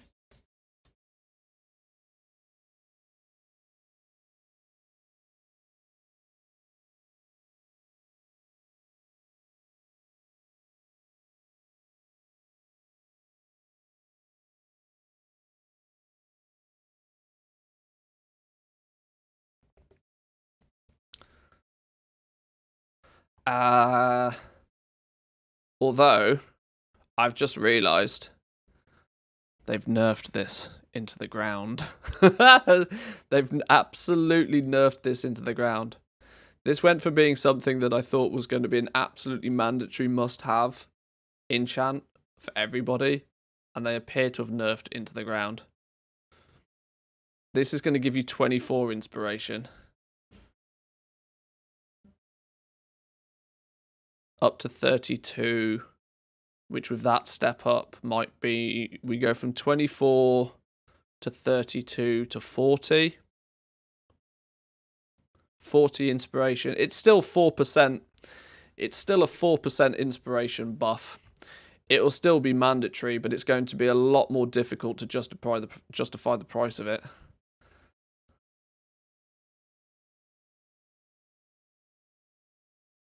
Because if resonant crystals are 10k a piece your first week, this is easily going to be a 15k enchant. 15k enchant for your weapon to give you a plus 4% inspiration buff. It's still pretty mandatory, I feel. Yeah, a 4% inspiration buff is, especially if you're dealing with commodities that you're crafting lots of, that's the difference for some people of being able to, that could practically cut your crafting cost in half of commodity items, of high tier commodity items. So yeah, that's still a must have for sure. The issue is most people won't know about it, so demand will only come from the people who are serious about professions. Yeah, there's clearly, for me at least, even already, there's 2 potential paths that I would like to go down with enchanting. My paladin is an enchanter, which is a character that I will be leveling up relatively quickly. We're talking first days. So I will be, enchanting is a big profession for me. I will be, the question is which direction do I go? Do I go this route? And you know, craft crystals and hopefully cash out on crystals the first couple of weeks. Buy up any single BOE weapon that hits the auction, any weapon that hits the auction house for less than, I don't know, a certain value, hoover them all up. Or do I go the road of this to be able to craft these draconic inspirations and cash in on selling these?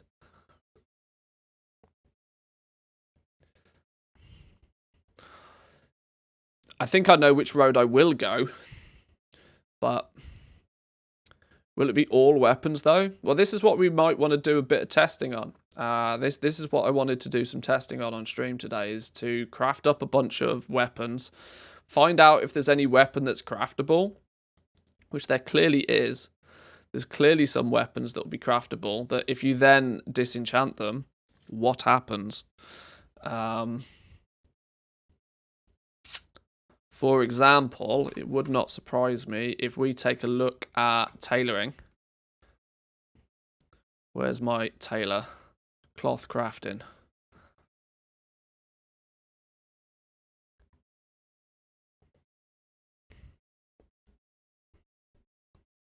I think tailors make a weapon of some sort, a wand or something, right?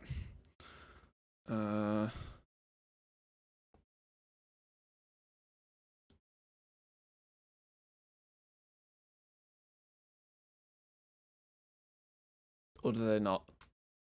Do they not? Wow. Do tailors not make wands anymore? Did I dream that?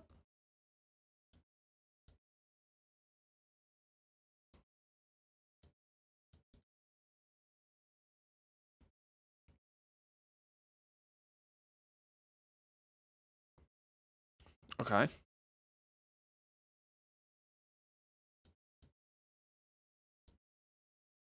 Maybe I dreamt that. Scribes are making staffs. It's enchanters themselves that make the wand. Oh, really? God, so it's going to be self-sufficient. Okay, well, last I'm on tailoring. Tailors are making nothing that appeals to me. What are blacksmiths doing? Blacksmiths make loads of weapons. Blacksmiths make all the weapons. The question is it, do any of them will any of them be viable?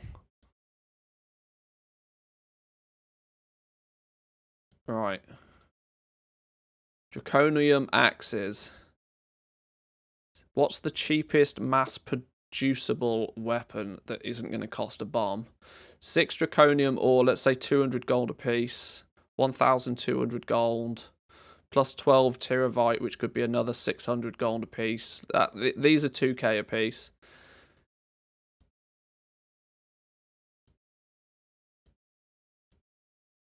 They're yet more expensive because they're two-handed. Okay. You're looking at a possible 2k apiece for blacksmith weapons.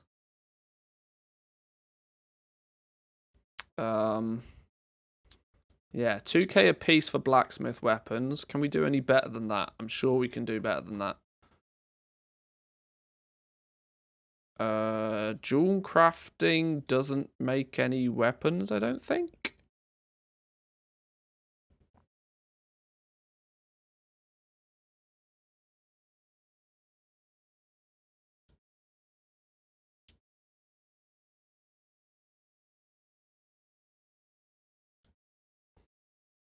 No, no weapons there. Wand is going to be the cheapest. It's just 6 dust and 2 herbs.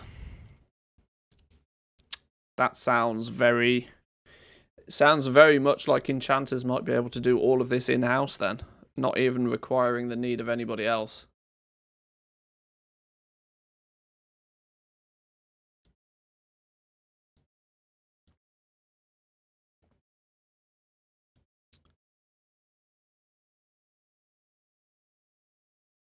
That's an enchanting tool.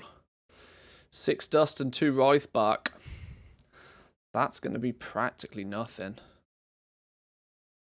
What's going on here?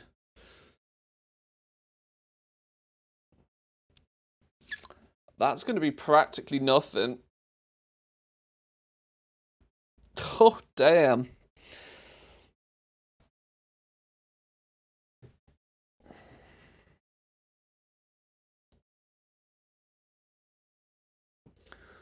So, quick guesstimation.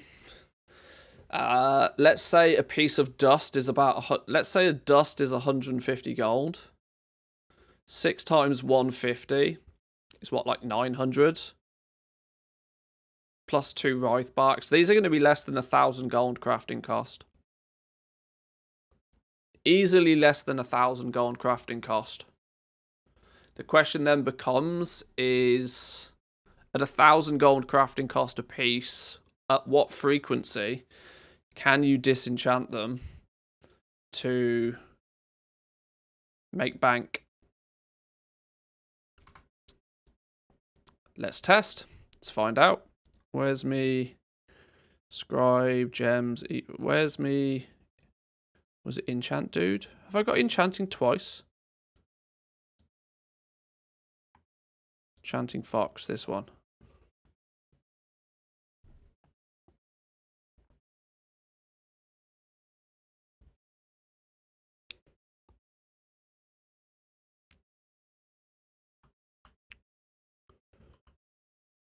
Right, I've got 2 here already. I need to be careful that I count those. We've got 2 already, and I've got a bunch of crystals and stuff already. Yeah, let's be careful. Let's make sure we science this correctly. I'm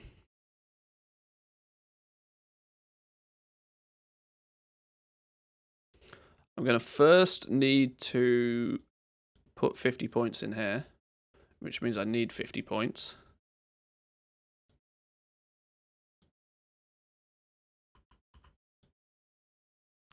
Could you check video settings and see if there's an option for DX11? Why wouldn't there be an option for DX11? DX12 is buggy at the best of times. Graphics. Yeah,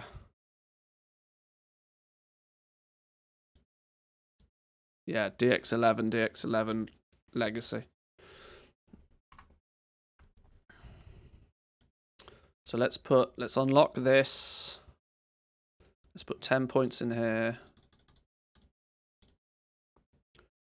Let's put 40 points in here.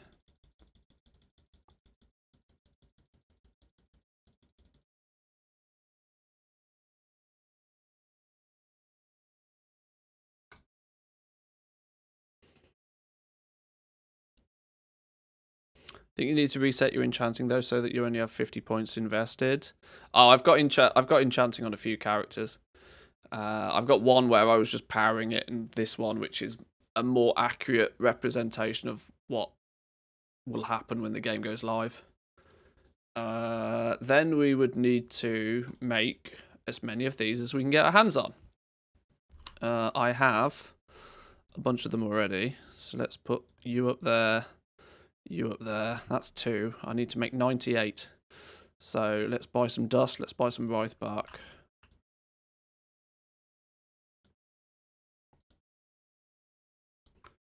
How many dust was it each? Was it 6 dust each? And 2 writhe bark each, which are going to be on you somewhere. 2 times 100, 200.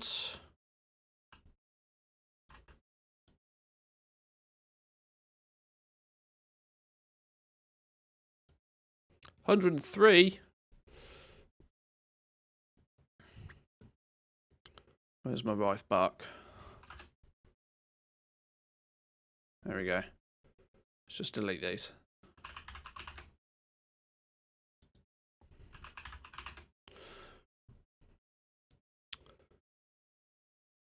Now, what you will find is these will now come out at quality 2. I don't know if the quality is going to make any difference. I've not tested disenchanting much in either way, but let's create 100 of those, then disenchant them all and see what we get end up with. Let's delete these crystals for now so that we don't get a mix. Right, I guess I need to just wait for these to craft.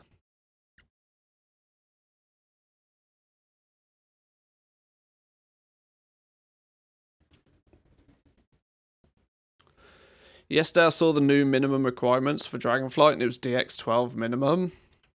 Yeah, let's hope not, because DX12 and WoW do not play nicely together. I often put it in DX11 mode just because it's more reliable than DX12.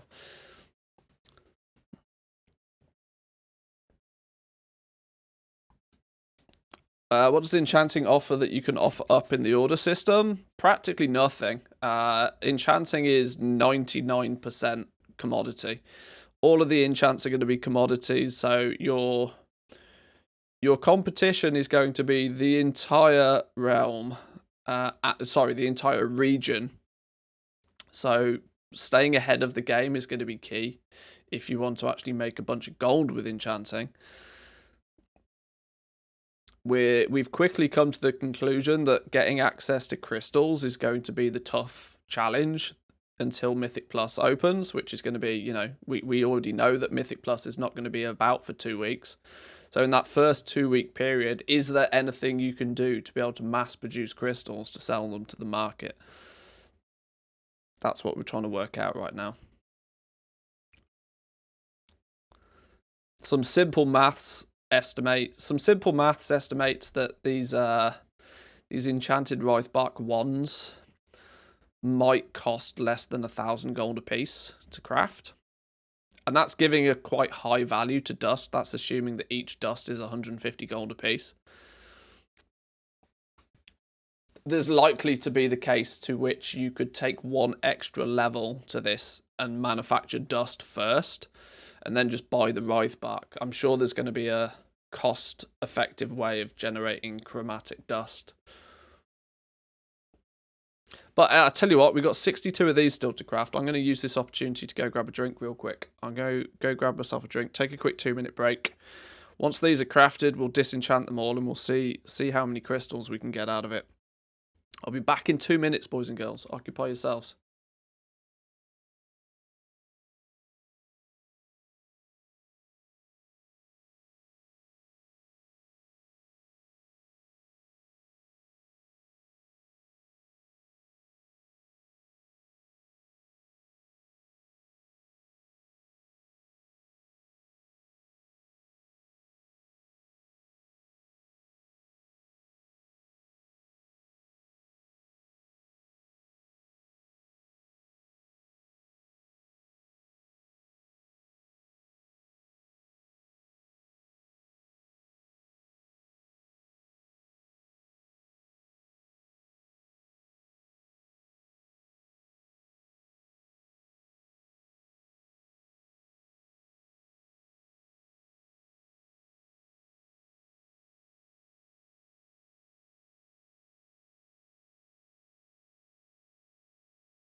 You're going to disenchant only the weapons you make yourself for testing. Probably. I want to simulate as much as possible something that could easily be repeated. This is why I'm not going to... Oh, we got a quality 3 one, look, through inspiration. I'm not going to bother, worrying about disenchanting random greens from dungeon drops or anything like that, because you can't mass produce those.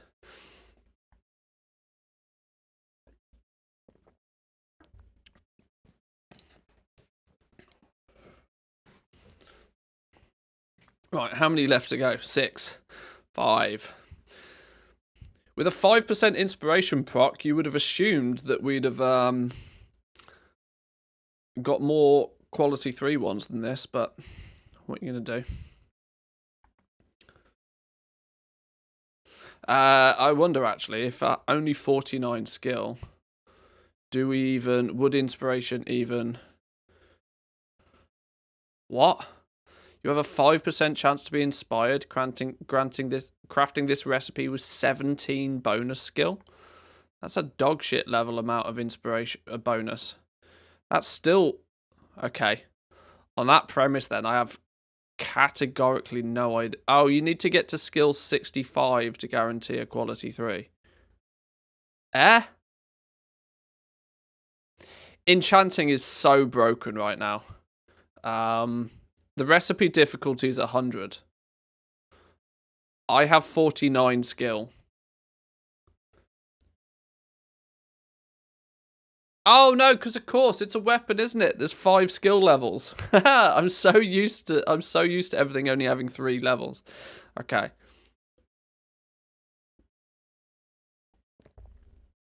Yeah.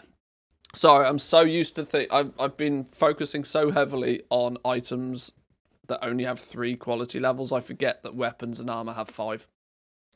No, but that makes sense then. That makes sense. Right, so here's 100 of these.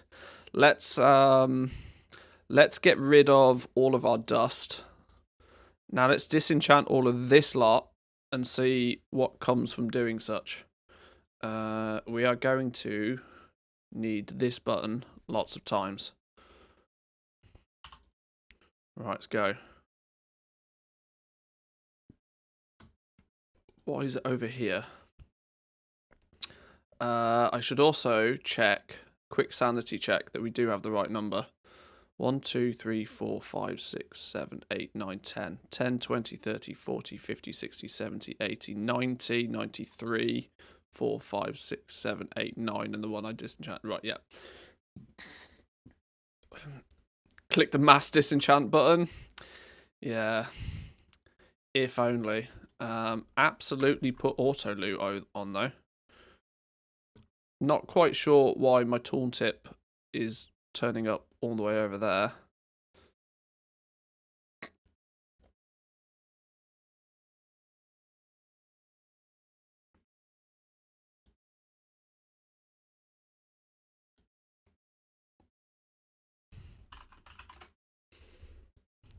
Why did I need to save it? All I did was move it across 1.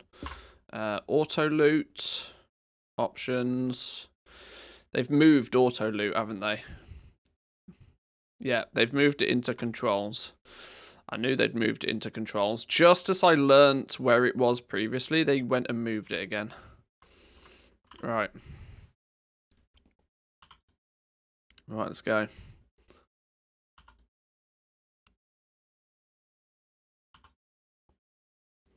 Right, we'll put our dust here. Our shards here. Do miss a few things from New World. The New World went too far with it though. I know it's frustrating not having mass disenchant buttons, not having mass mill buttons, not having you know, mass enchant buttons, although we do now, which is nice. But there is something to be said for restricting people's ability to just churn through stuff super, super fast. The time it takes you to do something needs to matter. A New World, they went too far. That you just pressed 3. It didn't matter how many materials you had. You press 1 button and 2 seconds later you'd crafted everything.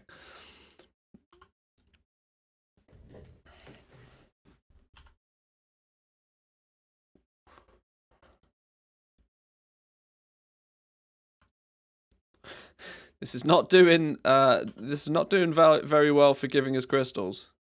Is that your wallet? Or are you just glad to see me? Both, I hope. HB1 man, thank you very much for the prime. Appreciate it. Welcome in. Welcome, welcome.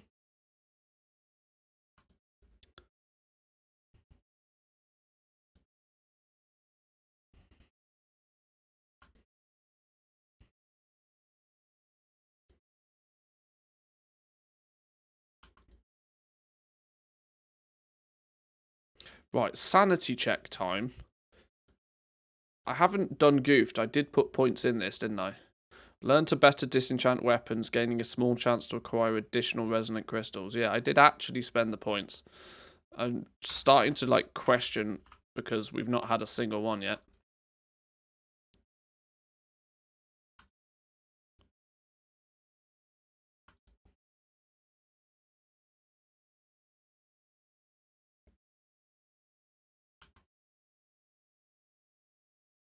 Oh, there we go. First crystal. So at least we can clarify it is a thing. It is a thing. It took us a lot to get one, but it is a thing.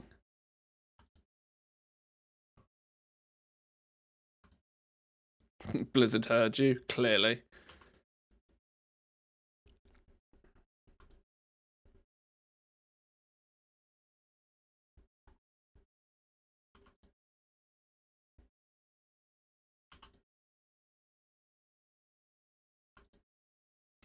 Now, 100's not exactly a huge batch, but it's the start of science, at least.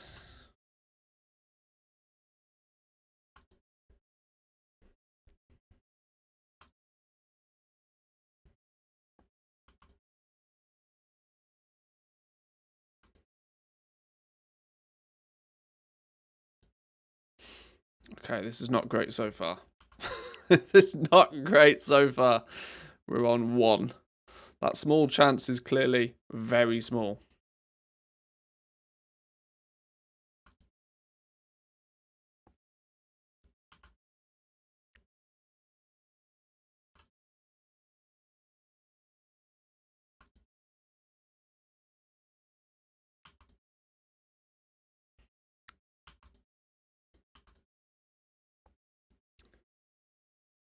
I got 5 from 106.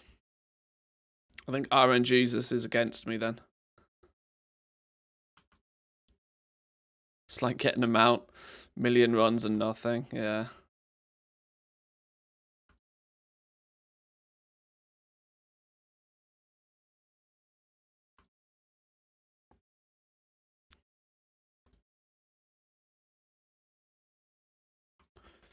Instead of a small chance, it should be a percentage. Well, behind the scenes it is, but that's kind of the specifics that they don't actually particularly want to tell you.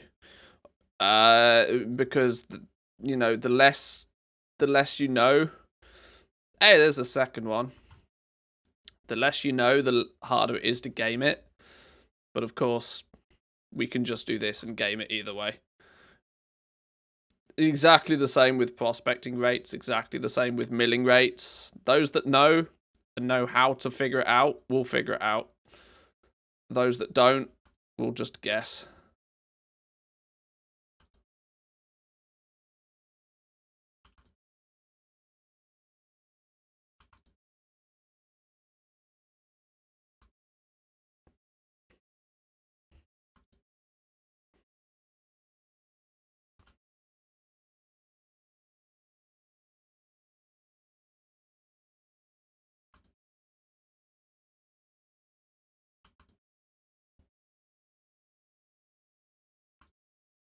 Although that's not to say that this is completely broken, because it cost what, 600 dust. It was 6 dust per, so 600 dust has gone into making these, and we're nearly at 200 dust out of it. So it's like a 33% return on the dust in the first place. Not to mention, you then have 134 crystals on top, which should easily make up the cost. Because it's not outrageous to think that a shard should theoretically be 3 times the price. Obviously, theory doesn't always work, but a shard should be 3 times the price of a dust. So 200 shards would be the equivalent of 600 dust in the first place.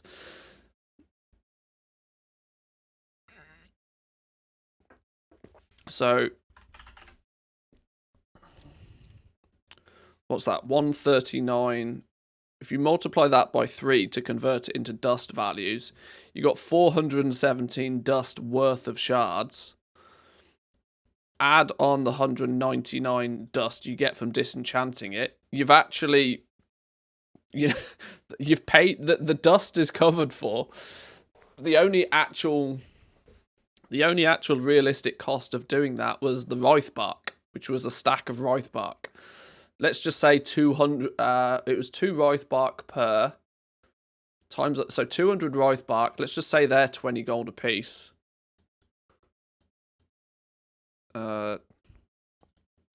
Say they're 20 gold a piece. It's cost you 4k. It's realistically only cost you 4,000 gold to make all of those. Which, can you sell 2 crystals for more than 4,000 gold a piece? Without doubt, without hesitation. No problems whatsoever.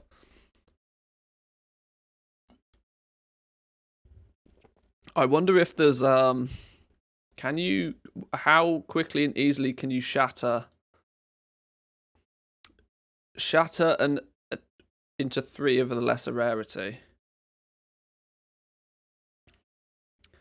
See, you could use this as a recycling method. This, I presume, the crystalline shatter. The only reason I would have this is if I learnt it through the trainer. Does my cheat sheet say that it's a trainer-based ting? Shatter. Oh, that comes through the spec tree. Draconic disenchantment. Oh. So you learn that on this path anyway. Learn to craft crystalline shatter. So yeah. You can pretty much... Your 600 dust is just your catalyst. Because now what you do is you go, you know what? Right, break all of these down. Shatter all of these. And you've got your 600 dust back again. You've not consumed any dust. It's going to be a positive feedback loop on dust. Or at least you'll break even. All you need to do is keep adding Wraith Bark to it and keep crafting. And you'll keep printing crystals.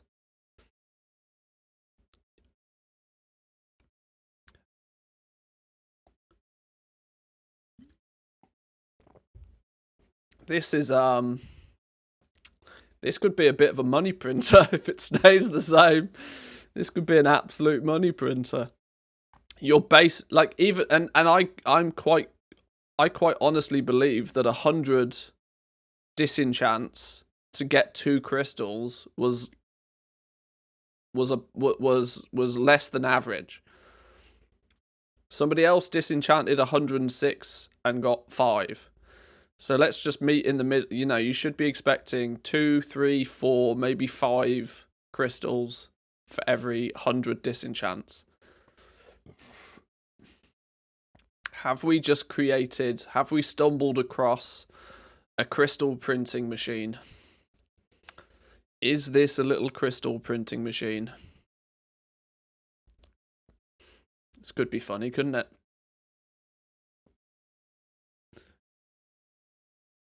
The only thing you need first, though, is you need 50 knowledge points.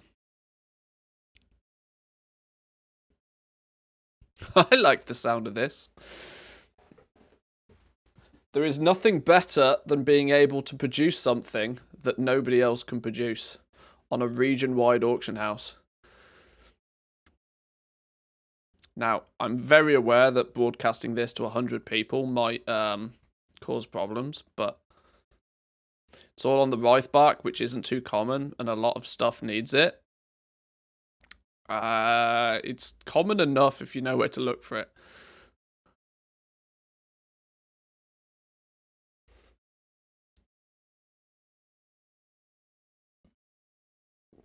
And let's not forget, it doesn't really matter how expensive it is. Even at these, what I feel is a piss poor result, I still feel that you're looking at 100 Wraith Bark. Let's just say that it's 100 Wraith Bark per crystal. That's a really simple ratio to remember.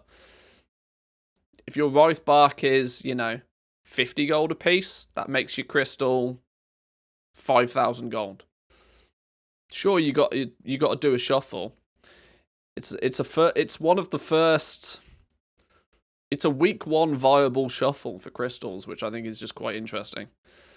It's hard to tell whether this is by design or whether it's a happy accident that it's even a thing.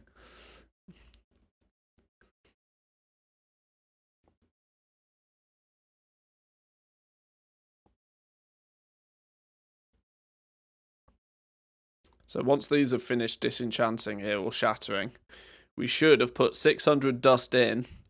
We got 600 dust back out with 2 additional crystals for the cost of the Wraith Bark.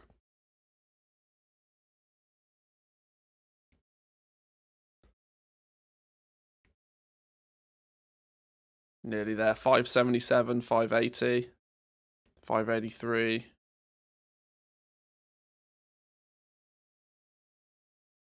Now, obviously, there's a time component to this. There's our 600 dust back, by the way. There's a time component to this, obviously. How long ago was it that I set those first 100 to craft?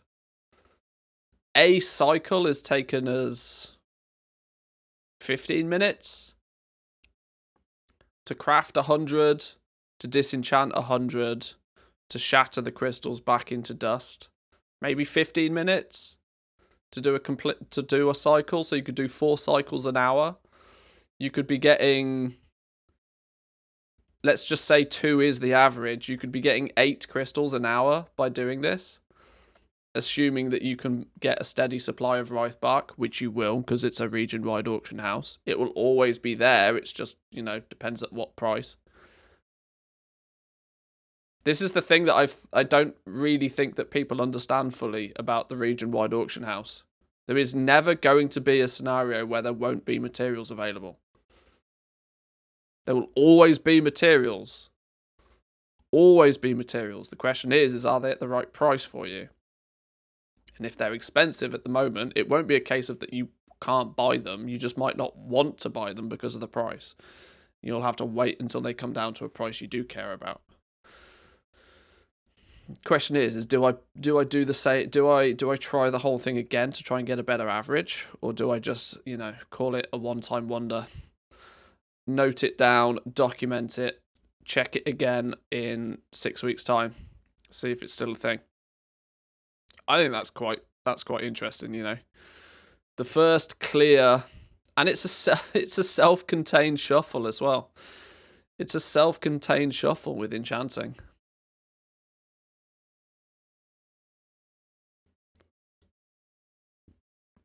The Enchanted Wraith Bark Wand was what we crafted.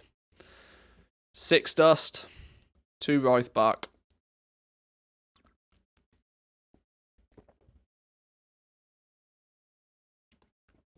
And not that I think that quality has any difference to what you get out of it from disenchanting.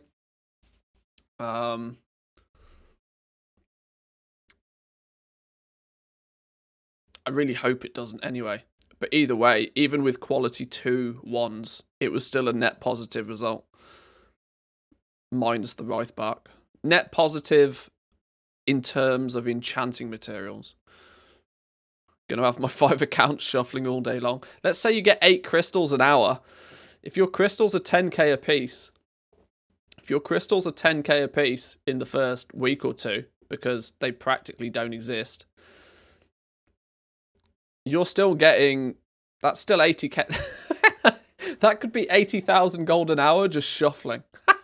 That's ridiculous. That's actually ridiculous. 80k an hour. Okay, minus the cost of your Wraith Bark. You'd need 10,000 gold worth of Wraith Bark there, so 70k an hour. Oh lord. Doesn't disenchant proc rate increase at max profession level? Maybe try it again at max. It might do. It might do. The reality is, though, is you're not going to get there first week anyway. I'm trying to be as representative of what's possible. Every one of these people out here currently is trying their absolute utmost to zerg their professions to max.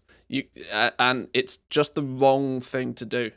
It's the wrong thing to do because that is a scenario that's not going to happen for a couple of months. That's not going to make any difference to you in the first few weeks of the expansion.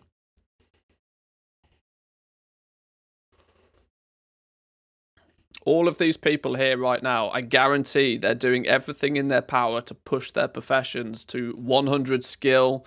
They're using the cheat books to give them all of the knowledge points. They're skipping over everything that's actually going to make any difference to them.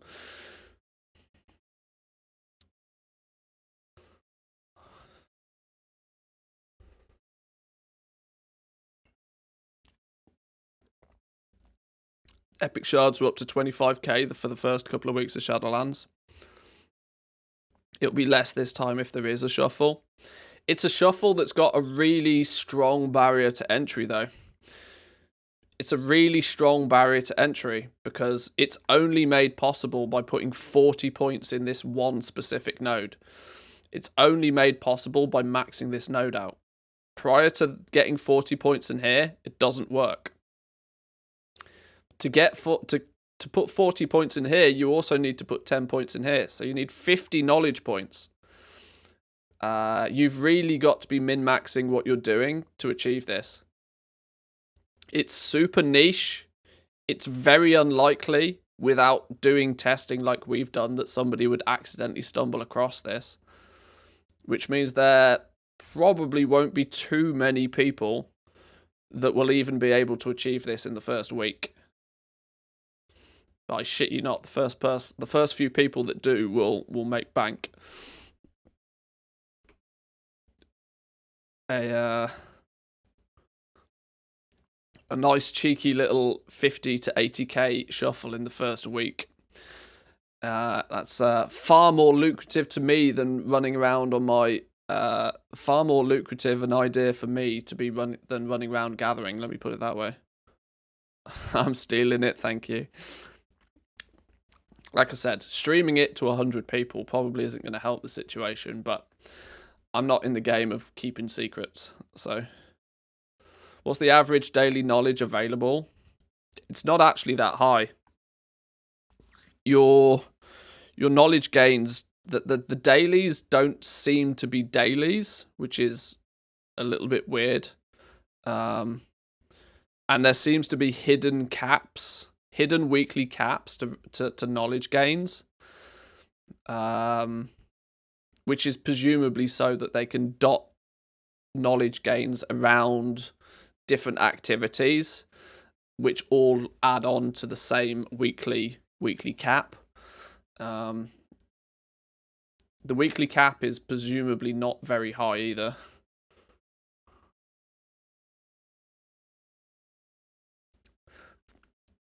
We've already worked out that if you just craft one of everything to begin with, you'll probably have 30 knowledge points. The trick is going to be finding 20 knowledge points and doing it relatively quickly.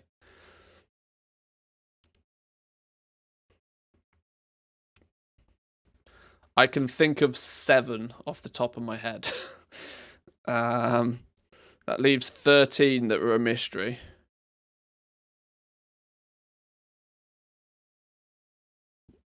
Your first daily quest, once you get into Valdrakken, will be 3, presumably.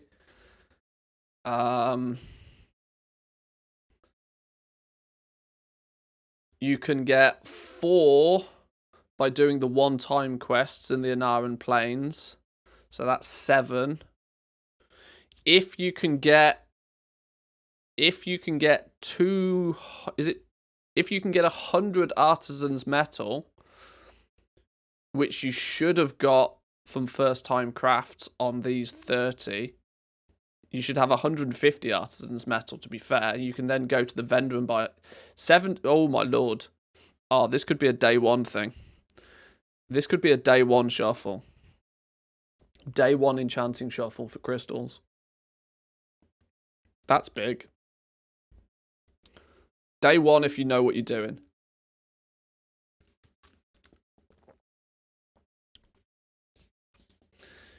Do you need to be max level to start earning the knowledge? No, you need 25 points. 25 points.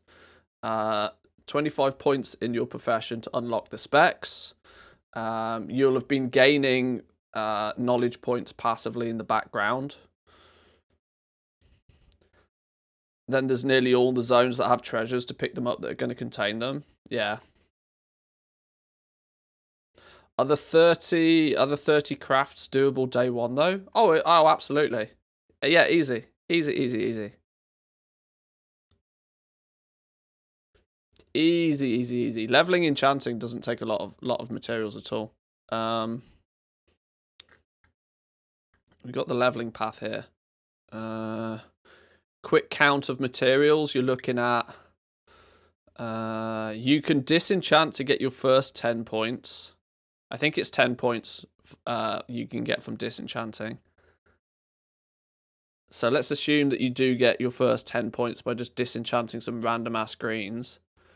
You then you need 12, 60, 72, 80, 92.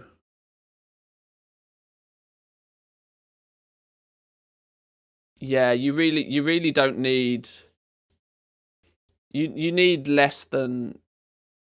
You need about 100 to 150 chromatic dust. Yeah.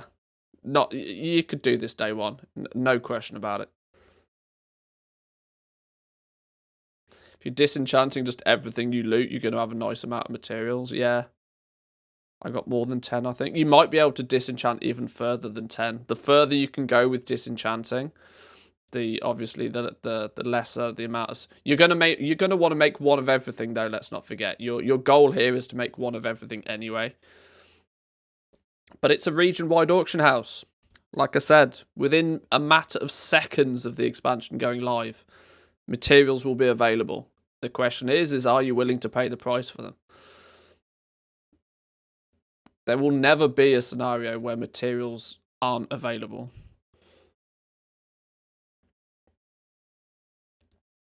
That's fun. I like that. A day one shuffle for crystals. That's mad. It's obviously all very subject to change at this point. I'm sort of the belief that might be a happy accident that it even exists in the first place.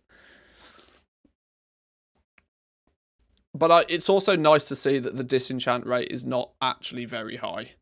It means if you are disenchanting weapons, you're going to have to be doing like what we did, which was mass crafting a bunch of them.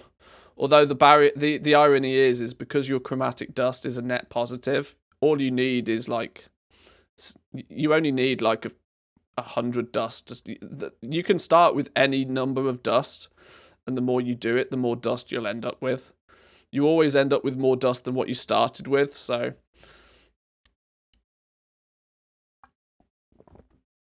you buy 100 dust, you'll never need more than 100 dust. It's that's a bit wild. We'll have to see if it stays that way or not. I think this is one of those things, we put it to bed now, we check it again. We check it again in 6 weeks' time, a little bit closer to launch, just to see if it's, still a thing. Because between now, this is why I'm not doing many videos on the professions. I did my first impressions for the professions on the alpha. I'm still waiting a little bit closer to when I think that things are a little bit more solidified and a little bit more final. If you're crafting enchanting weapons to disenchant, then you won't need to pair it with tailoring for the cheap enchants. How would the Blood Elf racial affect this leveling? Probably not much at all, because it's only going to be +5 skill. Which the skill doesn't affect when you can get the... all that does is just give you 5 extra skill points. It's not going to really make much difference at all in this scenario. Because the quality of the stuff you're crafting doesn't matter. It clearly doesn't... You're not trying to push this. It's not going to be of a bonus. It's like in Vault of the Heroes 3, you only need to save up so much gold and then you actually have infinite gold for the rest of the game. Yeah, positive feedback loops aren't really something that should exist, because it spirals out of control. You need there to be some conversion tax. Obviously the conversion tax here is on the Wraithbark, but you probably need to have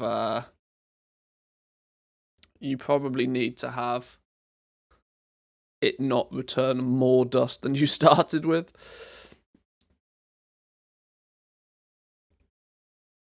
What they'll probably do, though, I mean, this actually, let's not mess about. This looks really cheap for making a wand. The easy solution to all of this is they just jack up the price of these, which would not be outrageous to think that they'd do, because it's they do look pretty cheap. Not gonna lie.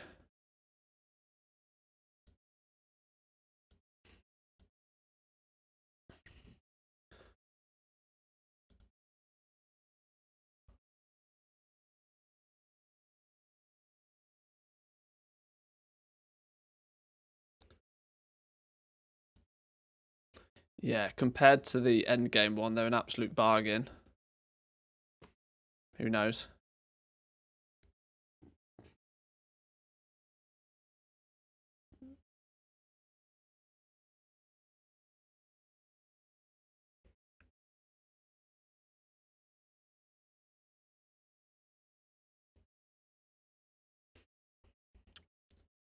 You got 10 dust from 1 disenchant? I don't think that's meant to be a thing. Oh, have the servers reset though. Have the servers reset. What's the local time in the game?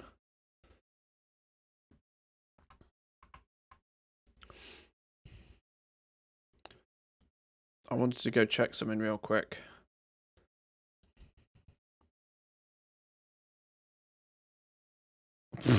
Or maybe I'm not. Or maybe I'm not. Okay, let's try that again.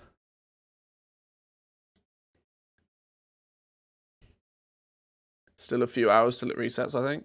It's because they're on American times. I can never remember what the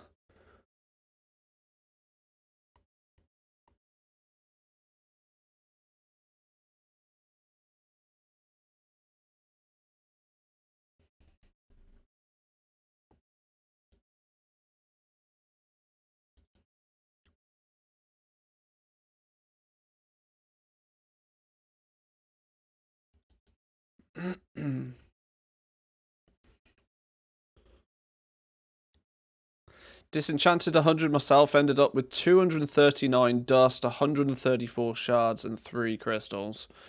134 times 3 is what, 500? 400, sorry. 400, 500. Yeah, so you were plus 40 dust-ish, and the 3 crystals. Yeah. 2 to 3 to 4 crystals, maybe. Oof. Oof.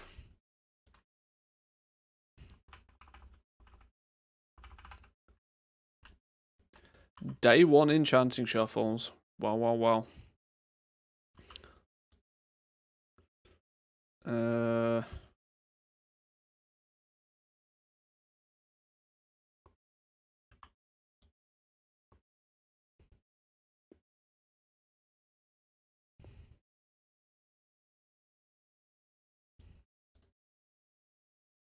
Yeah, it's hard to tell if reset's a thing.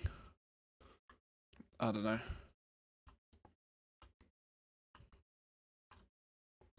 What do you want me to do? Gather 10 large tools from the Dragon Isles. Okay, I wonder if this one's less broken. Tremendous tools.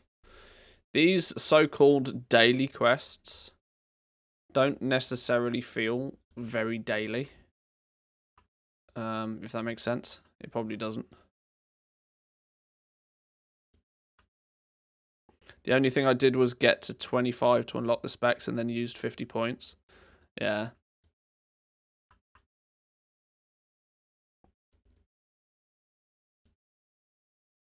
Fill a crafting order.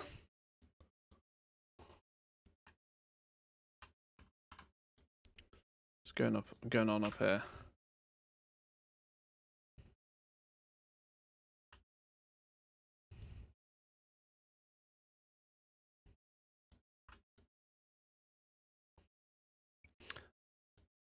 Aha. You can't turn this in though until you're level 70. Presumably because the Valdraken treasure requires you to be level 70.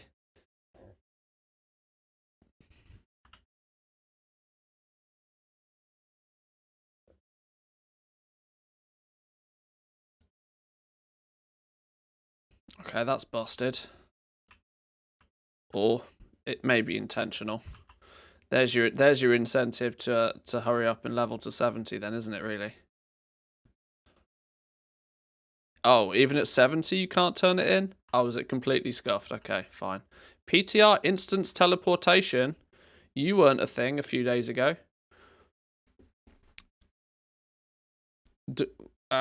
You weren't here previously.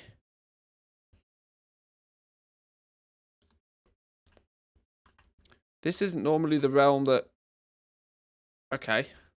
That's interesting. Why is he on this realm? Don't know.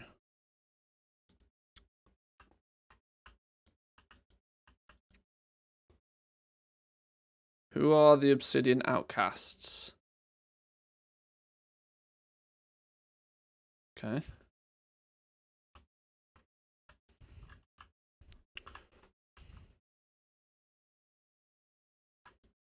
Even the Keystone NPC is up?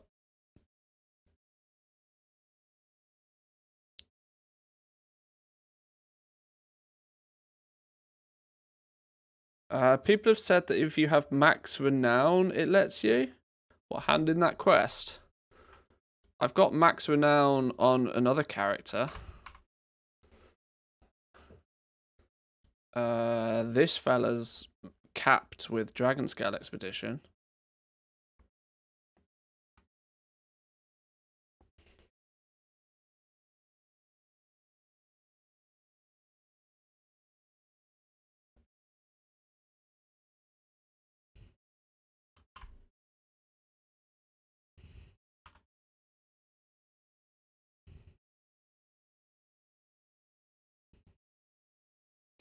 Oh. Although saying that, I might have... Oh, no. Hang on. Oh, have I maybe not actually completed the quest on this dude, though? I might not have got 2,000... Oh. We've heard tales of your exploits. What? Oh, this character's so balked.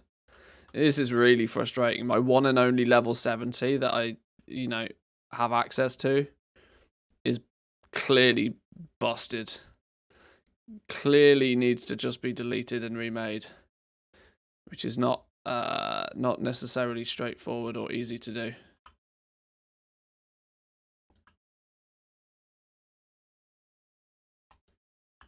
Manthe the Exploiter, apparently. Because this dude also can't see the fishing nets. It's real scuffed. I'm going to be honest, this might be part and parcel of why they don't particularly want people testing the endgame stuff, because it's clearly very broken.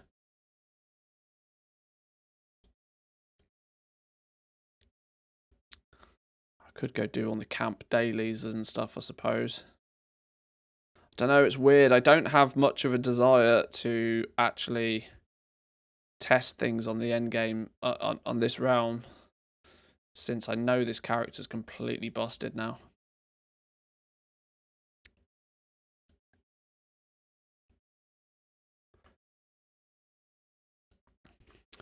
I guess what we could do, where do we get Writhe Bark from on the easy?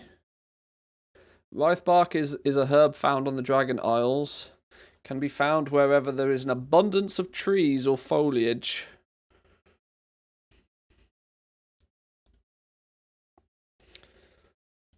What's the icon for Writhe Bark?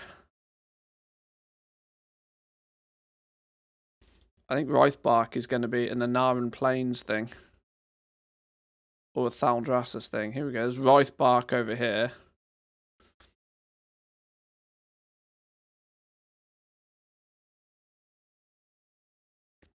Like I said, people's understanding of just the quantity of materials is a little bit swayed at the moment, because people haven't worked everything out. People don't have access to, a map of where everything is. All it takes is for one little zone in the map to have a cluster of them that are on a hyperspawn, and all of a sudden that material is super freely available. Writhe Bark is available over here as well, probably back here, where not many people naturally quest. I can't do much herbalism and mining testing, though, at the moment, because the nodes are broken. Can we vendor shit yet? Are the vendors fixed?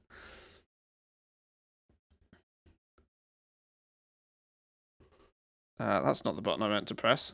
That's the button I meant to press.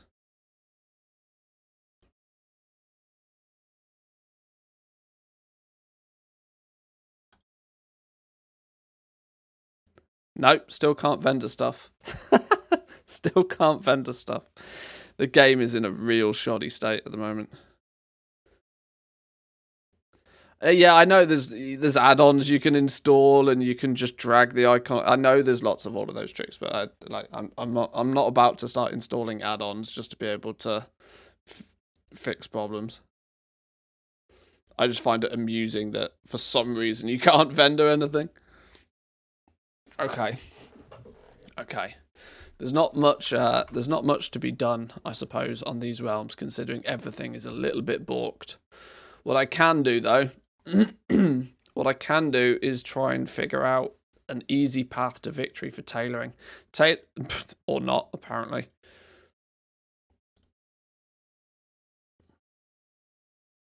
Tailoring is, for me at least, the last profession that I need to work out the leveling path for. I have a leveling path for all of the others, which is obviously very provisional. Although my leatherworking one also looks very provisional. I have a leveling path set out for all the other professions now, which is clearly going to be subject to change anyway, because they're going to switch around stuff. But having at least something means it's easier to quickly go back and test it to see if it's still accurate, and if it's not, change it, and if it is, leave it alone. So let's get one for tailoring. $1 billion company here. Hey, look, it doesn't come out for 2 months. Give them some slack. Give them some slack. If it's still bust in 2 months, then we can start complaining. Until it's out, it doesn't matter what state it's in. Right, where do I have? Let's just make a new character. Blood elves don't get any bonuses to tailoring, do they? No. Can we just call it cloth? No. Clothes. Sure. That'll do. Taylor Swift. Oh, we don't need to do too fancy names. It's this character will get deleted in a minute anyway. 54 days to go and only 10 big bugs to go. Is that how we're counting it now? How many major critical errors are there still to fix? I can't imagine there's that many, really, is there? Although it's a little bit of the butterfly effect for sure. Change one piece of code in one end of the world and it breaks 7 pieces of code somewhere else. Switch all add-ons off.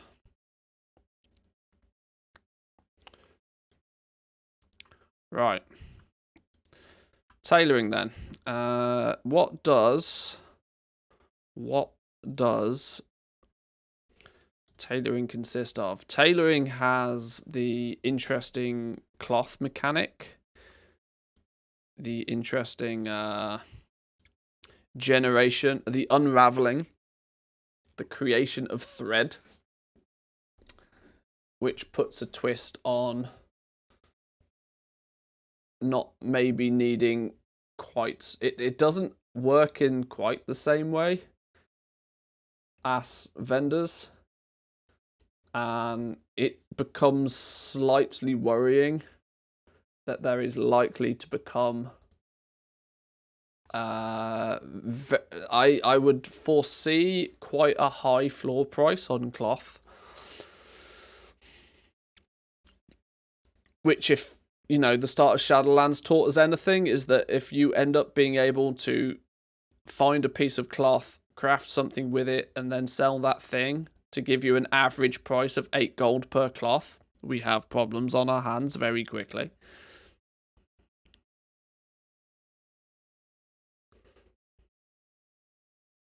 We were discussing in that in the guild last night, why there's no worldwide play.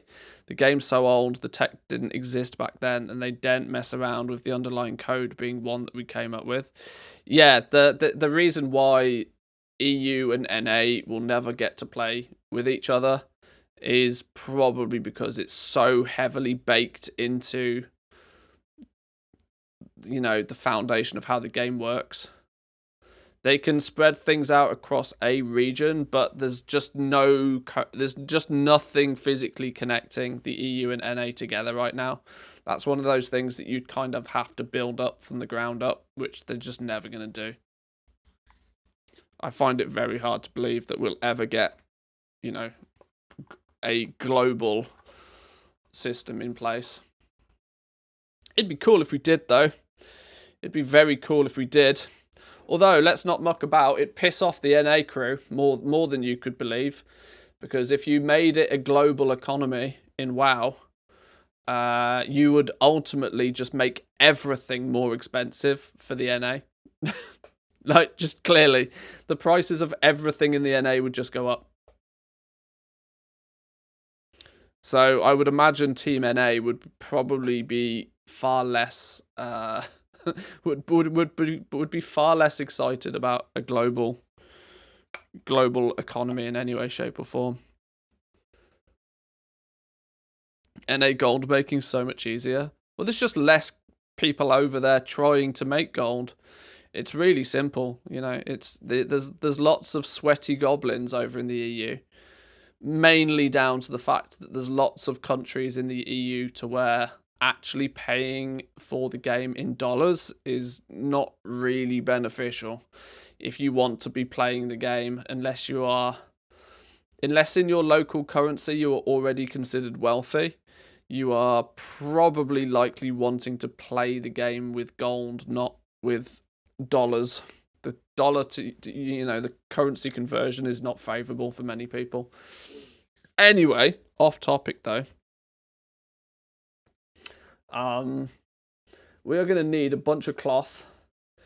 It might be for the purpose of testing. Let me have a quick look at the unlearned list. What are we going to need materials wise to pick up to begin with? Bunch of cloth, wilder cloth bolts. We craft ourselves. We interestingly need vibrant shards to make these. The vibrant ones require vibrant, sure. Bloody wildercloth bolts acquire awakened blood.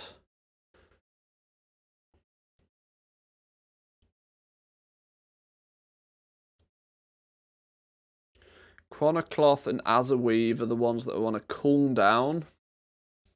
You can make 10 per week. So there's not going to be a high demand for the awakened from these. So realistically then,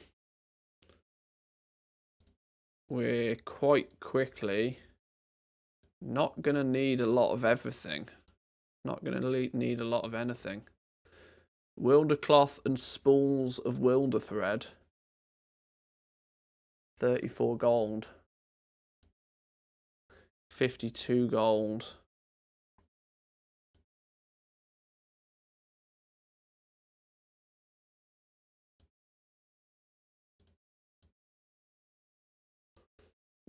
$12, $12, $8, $6 and $4. So this requires the least, but it also has the cheapest vendor price. We need to do some maths on this. We'll maths this out, but one of these is likely...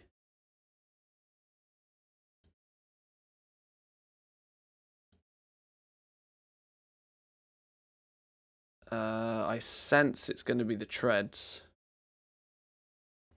Quick maths, I would assume it's the treads that's going to set the floor price. Yeah. These are likely to set the floor price for cloth. How many wilder cloth do you need to get 5 spools of wilder thread? Is going to be a question I'll be asking myself quite quickly.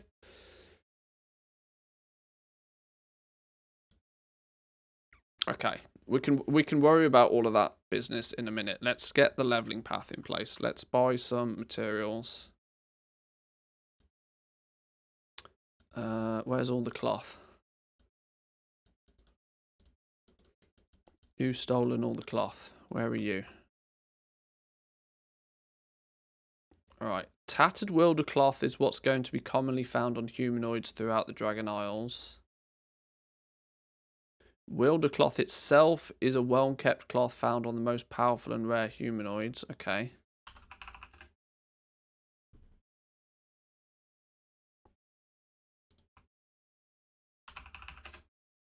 Let's just take 1,000 of everything. If we take 1,000 of everything, we will then have a grand total once we've finished, and we just do a simple maths.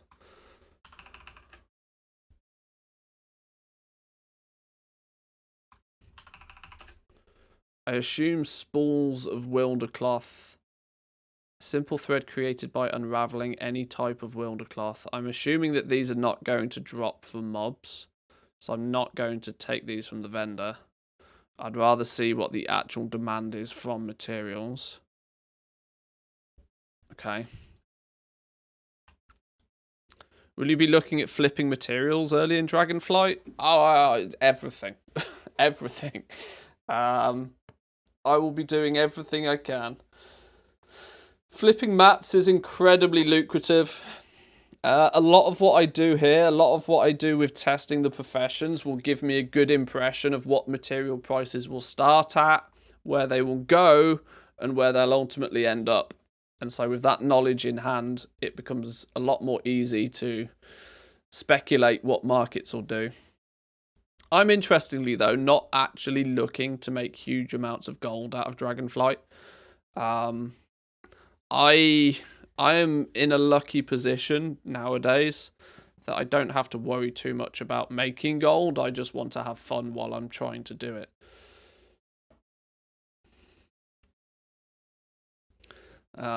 Which is lucky, because I don't think people are going to make much gold off work orders. And gathering will be an initial blast and then a very steep decline, is my early impressions, if you want the honest truth.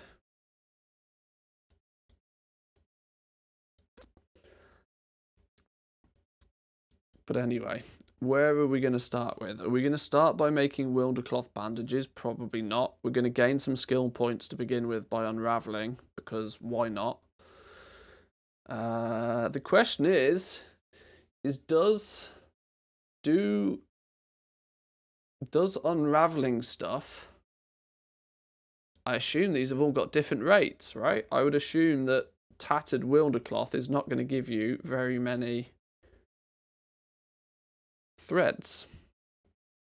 Yeah,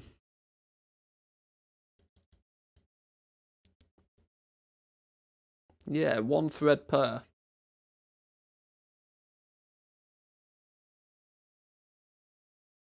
Okay, but it's still something you're going to want to do first, so we can now say that, right, from 1 to 5, you're going to want to unravel thread.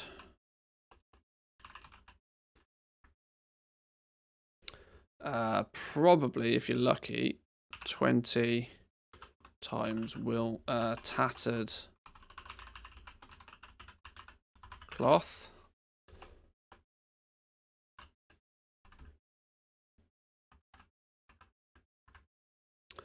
Five to 10. Let's see what we end up doing from 5 to 10. I'll probably... Oh, what have I done? I've done a whoopsie here. I've somehow managed to close all of my Chrome tabs, and I've lost me chat. Where's all me things gone? Bring me back all the things. Not you. You go away. There we go. Goddamn Windows stealing all of my actual windows. People gathering as they quest and then just dumping them to free up inventory space was my initial read. That will be a big thing for sure, yeah.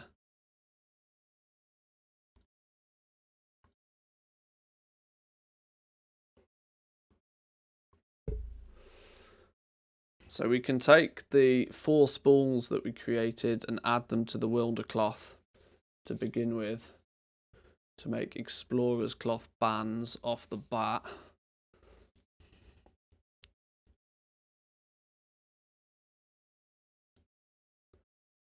Two for a non-guaranteed or 6 for 3 guaranteeds. Well, that's a no-brainer, isn't it? That's a no-brainer.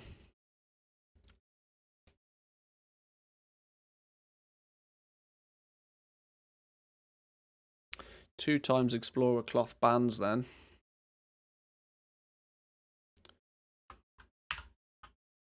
So that's actually going to be from 5 to 12. 5 from 11, sorry. Derp. 2 times, what is it, Explorers.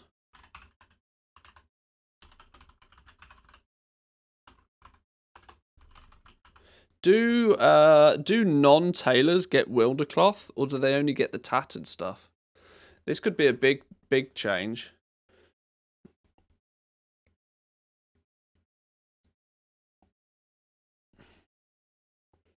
Uh, 6 times 2 is 12 times wilder cloth. And 4 times spool of wilder thread.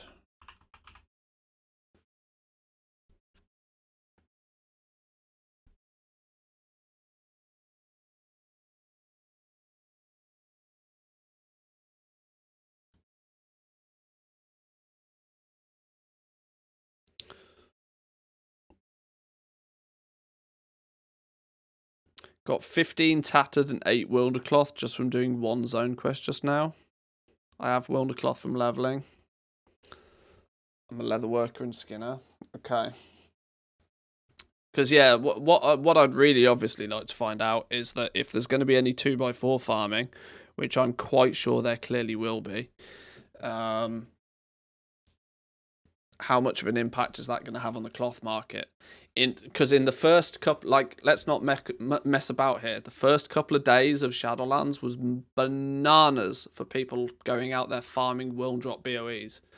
Now, this is only because we worked out that world drop BOEs were a thing very quickly on. If they're a thing again, if world drop BOEs are a thing, they will be mad money. We've not had an expansion where world drop BOEs aren't a thing for quite a few expansions. So I would imagine the first few days will be heavily populated with 2x4 farming and skinning and gathering and all of the likes. But that 2x4 farming just prints cloth. Absolutely prints it. Those boomkins that stand there with tailoring so that they get more cloth, and presumably one other profession of sorts, will just be printing cloth.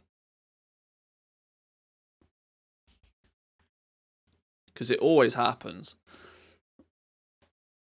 The question is what are they going to be able to do with that cloth to turn it into something that they actually want?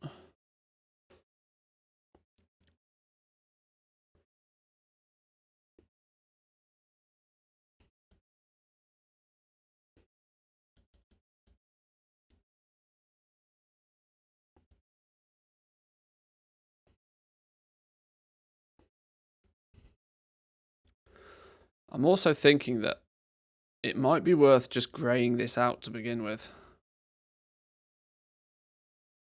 Greying this out to start off with might not be the worst decision.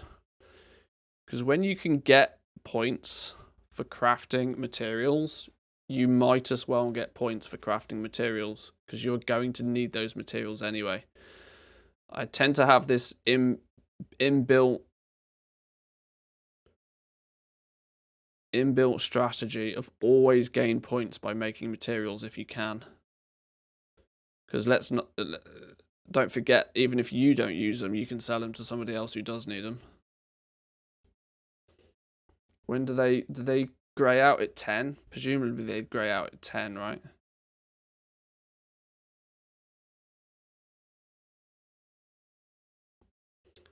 Yeah, they grey out at 10, which means we can skip making these completely. Maybe we do that then. 1 to 10, we unravel thread. 1 to 10, we unravel thread, which is likely to take somewhere in the region of, should we just call it 75 to 100 tattered wilder cloth?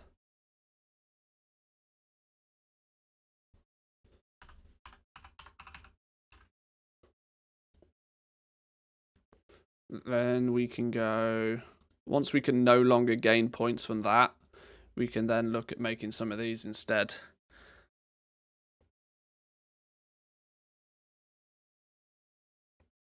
So it's going to be from 10 to presumably 16, because I have a feeling we're going to make 2 of these. If we make 2 of these, we should be good, which will be 8, 16 Wildercloth. And it'll be 10 spools of thread, of which we've just made 15. So we'll be good.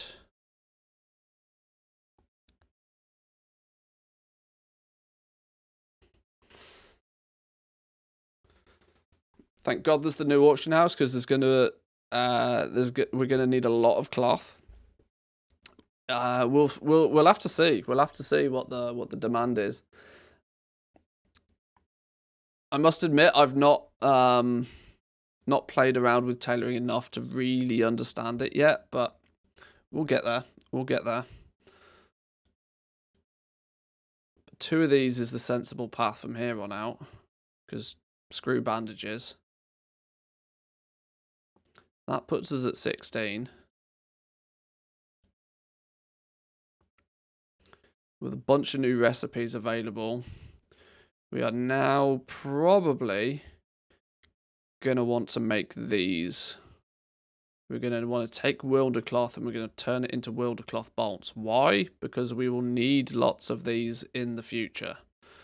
And for whilst we can get points from them, we probably should.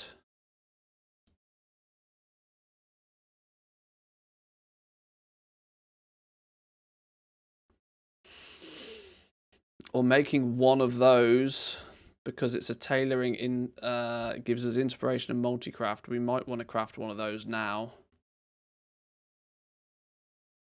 just for the multi-craft.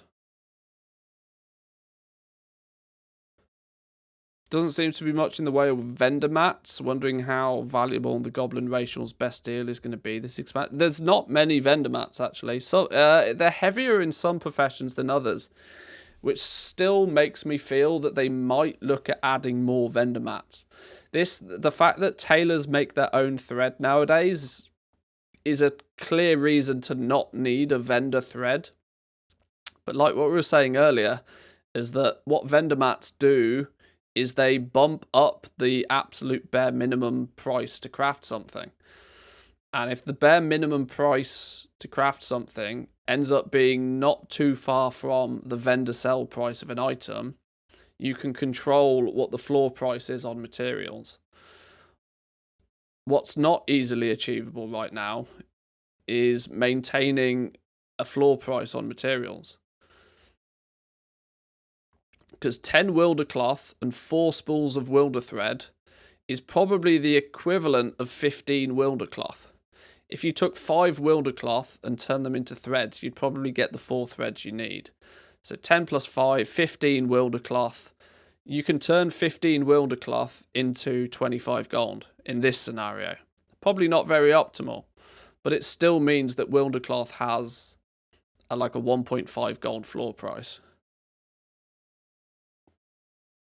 And there's probably going to be much better conversions.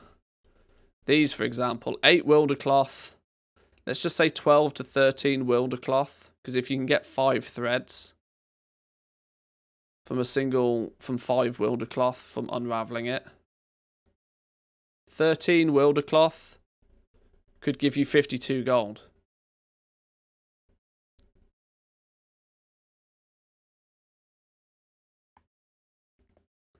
It's not an exact science though, because this unraveling is doesn't necessarily give you the same amount every time. But there will clearly be some quite high floor prices, I feel, on some of these materials. And cloth is the one I worry about, and the reason I worry about cloth is because everybody gets it. And it's the first material to tank in value.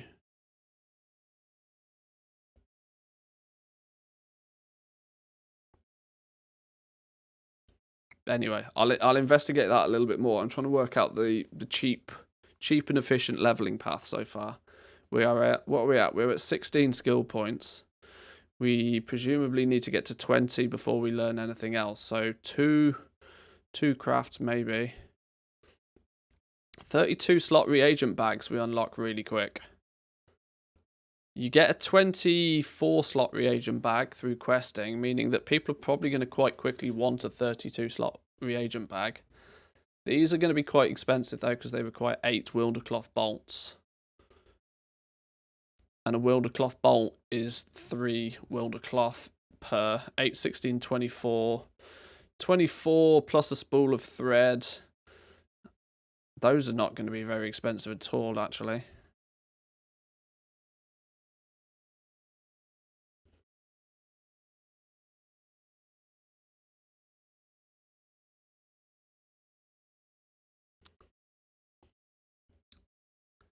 $10 and $4, $12 and $5. So we're going to craft that out of preference. Or do we just craft these instead because we're going to need them? I think we craft these just because we're going to need them. Even though this is looking tempting. No, that's still actually cheaper. It may not be guaranteed, but it only costs 3. This is 3 guaranteed, but it costs 12.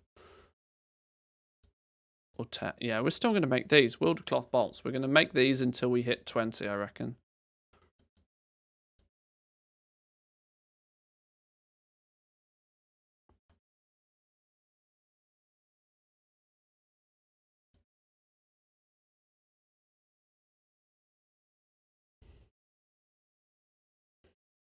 And not to mention, we're going to need a bunch of them anyway. It goes green. It goes green here. How many did we make? We made 7. I think we make a lot more than that anyway. I think we should be making a lot more than that just because we can. Maybe we should be taking this grey as well. Let me see. Let me see if we get anything more lucrative. 16 to 20. Let's just call it 7 times Wildercloth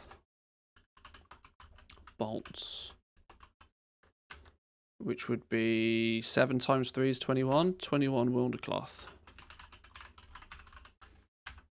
Save these. We will need them later.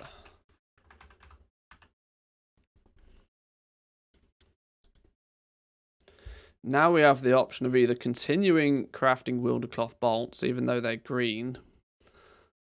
We might as well zerg as many points from this as we can. The alternative is we maybe look at making these. 12 Wildercloth and then spools of Wildercloth. For 3 guaranteed points. Or the gardening hat with the addition of 5 Hock and Bloom.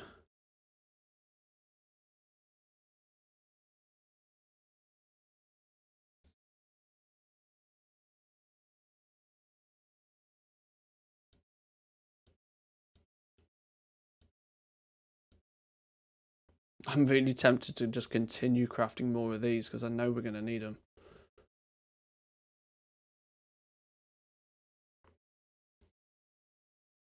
So here we go. It's at this point, vibrant Wildercloth bolts. The Wildercloth bag presumably requires Wildercloth bolts.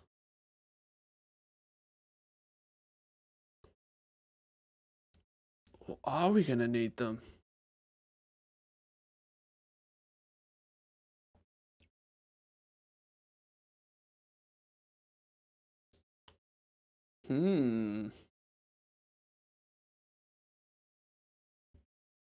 For leveling, we may not necessarily need too many of these. I might need to do this a couple of times to really get the best path. Because I'm super tempted to just craft up a bunch more of these. Even though they're green.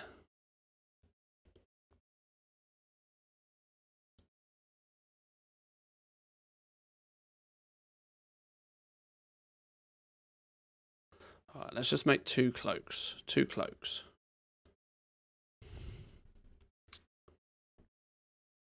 $20 to $26 will be 2 times.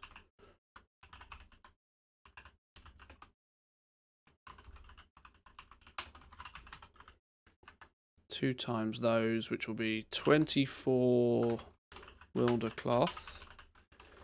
And it will be 12 times spool of thread.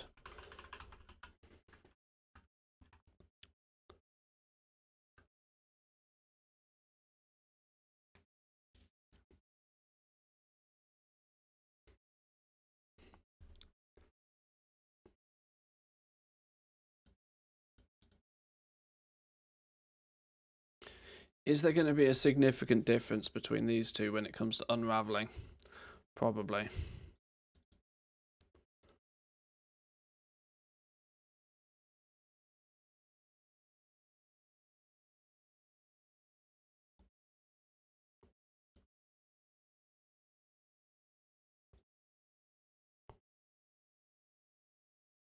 Three. So 3 seems to be guaranteed.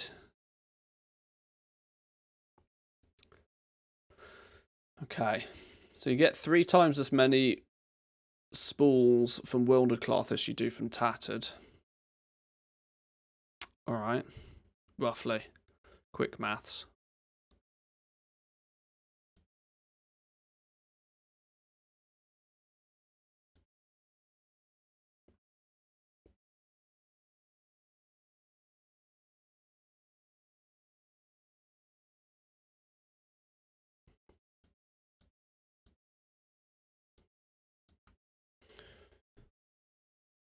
So it's starting to come together. Now we have at least the spec trees unlocked.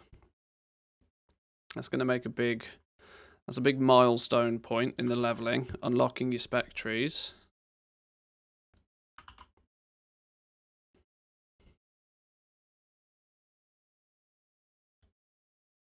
Where do we go from here? From here, what are our options? We have finishing reagents, which are a bit of a bait. You really don't want to craft these unless you absolutely need to, which there rarely is an absolutely need to situation. Awaken fires could be quite expensive. The wilder cloth bags. At least you'll sell them. At least you'll sell them nice and quick. Although a 32 slot bag is that's what, a lightless silk bag nowadays. Embroidered deep sea bags. Wilder cloth bags are still only 32 slots. What's the shrouded cloth bag nowadays? Is it a 30 or a 32 slot bag?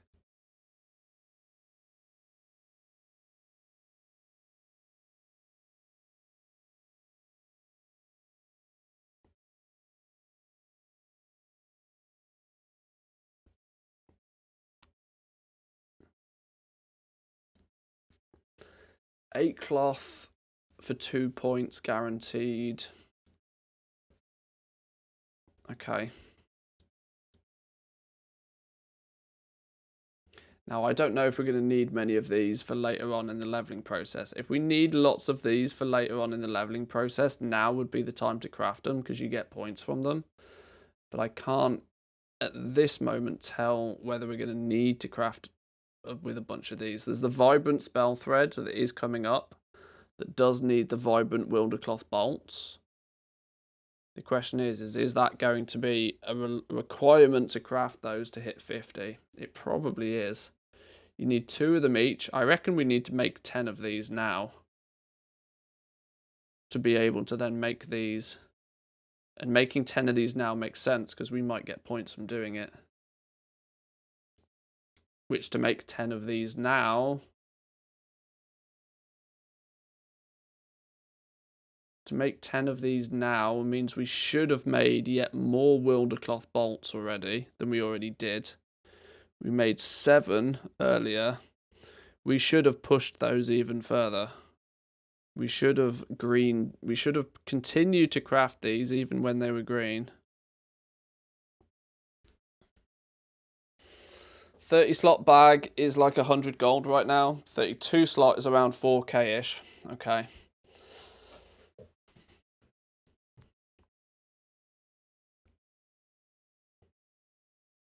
No, like 400 though, right? Surely? Not 4K, surely not. What's a lightless silk bag go for nowadays? They're 32 slot bags. Lightless silk bag can't be more than a few hundred gold, right? I mean, lightless silk is 2 gold a piece.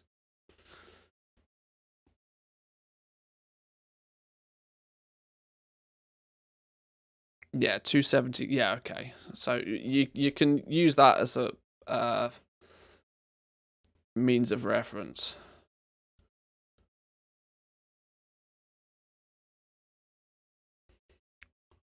Right, okay. I need to probably make a few little adjustments then.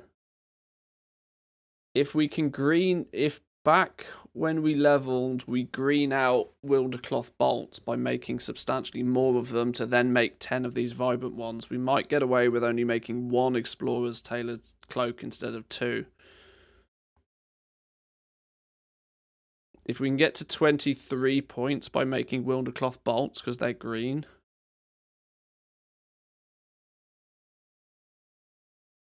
That might make a lot more sense and use less materials. And leave you with less stuff to have to try and sell after.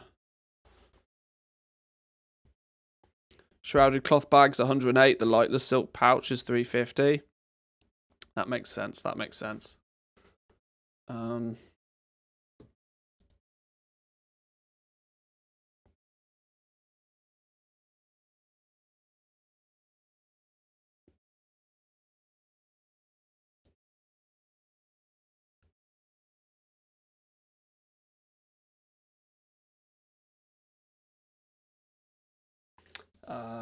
If I want to make 10 of these, I actually need a lot more Wildercloth bolts, don't I? I need, what is it, like 21? No, 23 more of these. 23 more. 23 on top. So we should be making 30 Wildercloth bolts when we only made 7. 30 Wildercloth bolts. We should get you to skill 23, I reckon. Which at 3 Wildercloth each.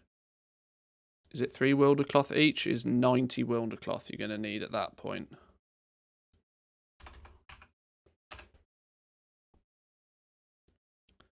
Which should then mean we only need to make from 23 to 26 1 Explorer's Tailored Cloak. 12 and 6. And we'd still now be at the same point we are. Yeah, that makes sense. Okay, let me make 23 of these then.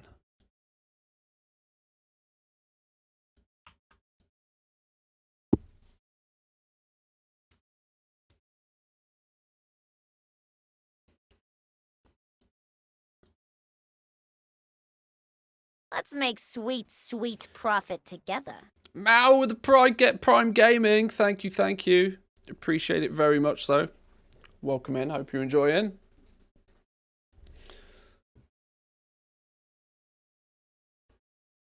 So yeah, our leveling path is getting there. It's getting there. I'm trying to make sure I make enough materials when I can gain skill points from them. Even if at the time it feels like we're making too many. You might as well get skill points from them if you can, because then it means you're spending less materials making stuff that you then only have to try and sell, or does not necessarily give you a return instantly.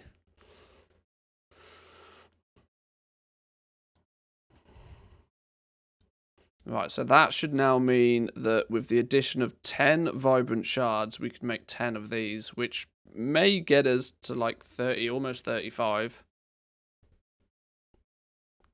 We're making these in advance of knowing that we're probably going to want to make these vibrant spell threads once we unlock this. So we need... Let's just buy a bunch of vibrant shards.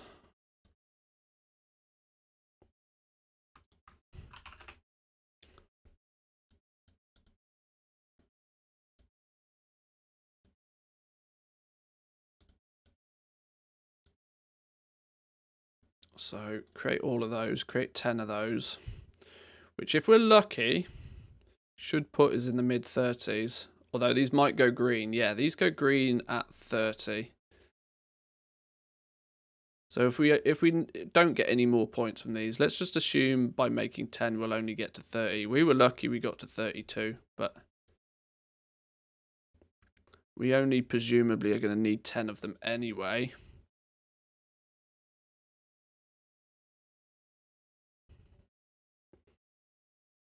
Is that your wallet? Are you just Talomir, thank you very much for the Prime. The Both, Primes I are coming hope. in, flooding in today. Thank you, boys and girls. I do appreciate them.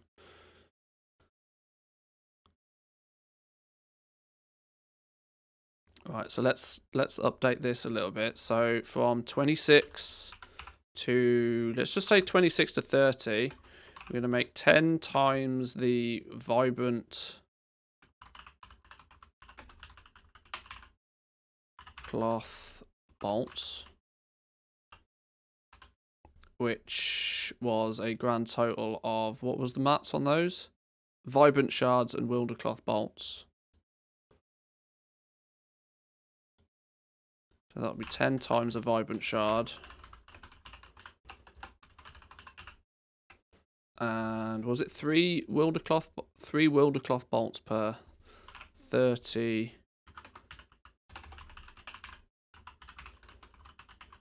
30 wilder cloth bolts, which is fine because we made them earlier. We made these earlier. Same again. Save these. We will need them later. All about planning ahead. All about planning ahead to keep the materials to a minimum. Right. So 32. I'm going to suspect we might push this all the way to 40, but let's see. Depends how far, because this chef's hat is then the next on our list. Nothing else is guaranteeing us skill points, but this guarantees us 2, and it's actually quite competitively priced. So let's assume we only got to 30, because that's a guaranteed. The fact we got 2 more bonus points off these should strictly be considered bonus points. So 30 to 36 is probably crafting 3 of these.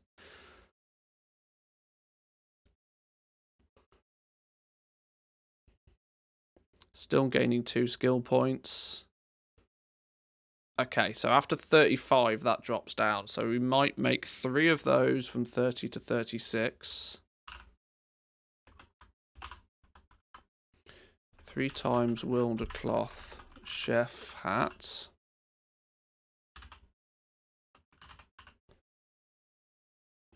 I've got too many spaces in that word. There we go. Which is, what's it, 8, 16, 24 wilder cloth. And 4, 8, 12 spools.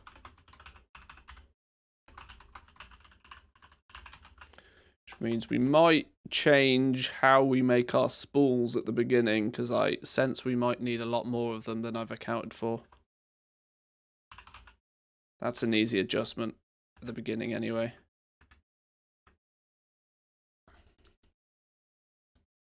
Hopefully one of these is worth making.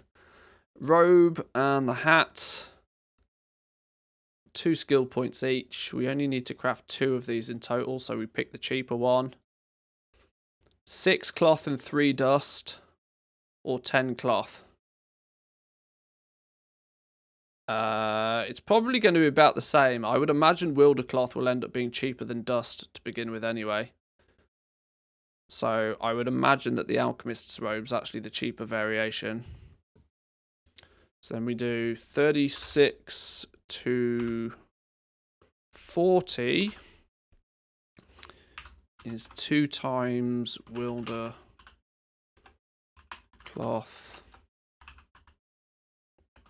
alchemist's robe.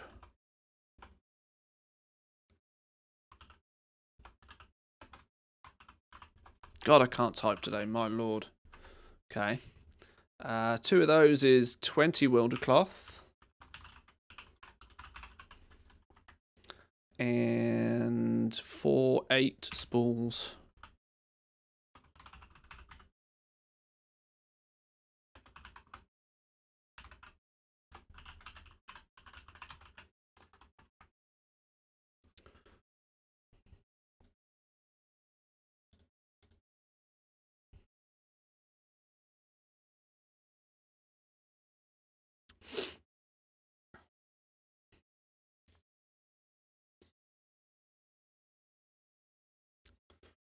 Yeah, I've seen a lot of people getting the prices wrong on their penumbra threads with bags, which is a little bit scary because Trade School Master, unfortunately, by default tells you that penumbra thread is 5 gold apiece, which is obviously very wrong. Obviously very wrong. So if you trust TSM's default for penumbra thread, you're going to be losing 3.3 gold, 3.8 gold for every single one. Because are they not 8 gold 80 now? So you're losing nearly 4 gold on every thread if your Trade School Master has reset itself and you haven't updated it. This is why it's really, really important. I've told people to do this since the beginning of the expansion pack. Hard code in the value of penumbra thread. Hard code it in. Physically type in 8 gold, 80 silver. As you're running the risk of Trade School Master resetting its price. And the reason it resets its price is because every time there's a patch, it refreshes its known database and won't update until you visit the vendor again. And now, unfortunately, its default price is 5 gold for some reason. And I don't know why that's its default price. Because it's, to my understanding, it's never been 5 gold. But yeah, don't get caught out by that. That could end up costing you a lot.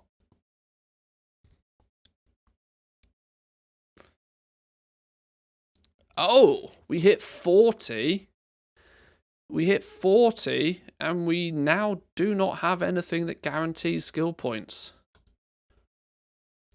But this is clearly what they want us to craft. Because it uses only 1 wilder cloth bolt, which is the equivalent of 3 wilder cloth and 3 fractured glass. That will practically be free, because jewel crafters won't know what the hell to do with all of this. Okay. That's odd. Okay, you're going to rely... This means that tailors are going to rely on enchanters for their vibrant shards and jewel crafters for their fractured glass, just to level their profession. A little bit of synergy here between the professions needed. Means those who wish to be self-sufficient are going to be annoyed. Honestly, if you're playing an MMO and trying to play it entirely 100% solo, I think that's your own fault more than anybody else's. It's a massively multiplayer online game. The hint's in the name, you know. Okay. So 40 to 45 is going to be, let's just say 7 of these, due to the fact that they're not guaranteed skill points. 7 times abrasive polishing. Let's make sure I'm typing this out right. Abrasive polishing cloth, which is 7, 14, 21 fractured glass.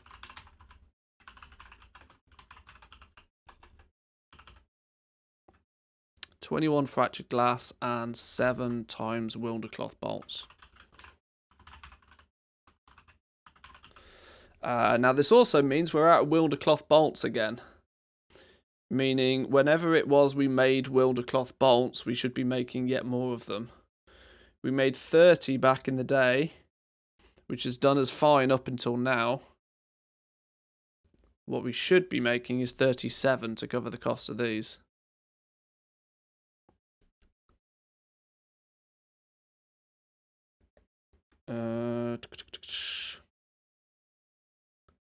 Wilder cloth bolts, 7 of them. Are we going to need any wilder cloth bolts for these? No. So we need to make 30, 37 wilder cloth bolts back up this end of the world. What's 37 times 3? No, 101? No, 111?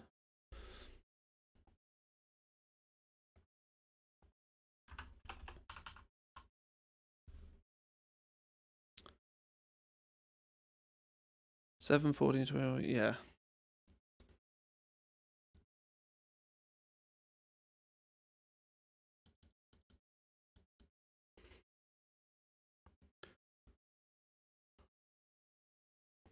What's this?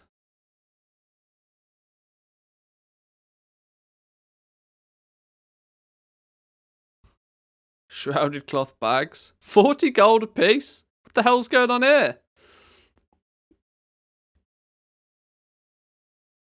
What in the world of crazy is going on here? What in the world of crazy? Now, there's a there's a theory, right? This is a really good way of highlighting that this shouldn't happen, but there is reasons why it does. Because there's no undo button with crafting. We know at 8 gold 80 for your thread, how many thread is it per bag? What did we work out the actual default cost for one of these bags? How many threads go into a shrouded cloth bag nowadays? Is it 15? Is it really 15? So you've got 15 multiplied by 8.8. You've got an absolute bare minimum price of 132 gold. Absolutely bare minimum. Physical cost you have to spend to make a bag is 132 gold. That means every single one of these people are selling these bags at a loss. But, like I said, there's this principle with crafting that doesn't sink into most people's head, is that, yes, this is NA, by the way. What a lot of people don't realise is there's no undo button on crafting. Once you've pressed the button, you're committed. Your option then is either sell it and get something back, or don't sell it and lose everything. Then divide it by 0.95 for the deposit fee, and the 5% auction house cut. You mean? Yeah. You're right. Actually, it's like 140 gold a piece.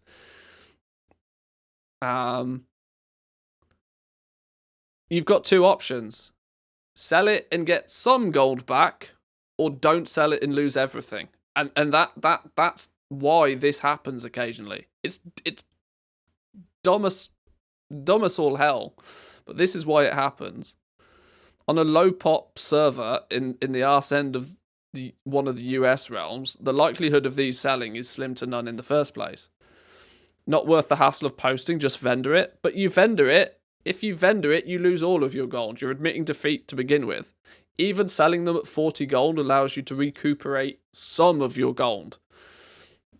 So you're still taking a loss, but it's damage prevention. This is the thing, right? And some people don't want to be trying to sell them for months and months on end just to break even. They'd rather just give them away and get something back for them, so that they can presumably go off and play Wrath. There was obviously, the bad decision has already happened. The bad decision was crafting them in the first place, not with no guarantee that you're going to be able to sell them. But yeah, this is just a clown fiesta. It's funny, but there is reason why it happens.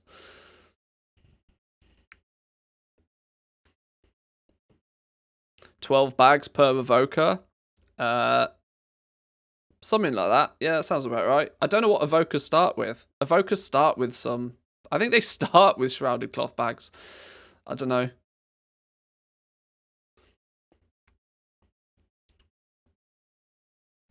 Undercutting from 55 to 40 isn't the smartest either.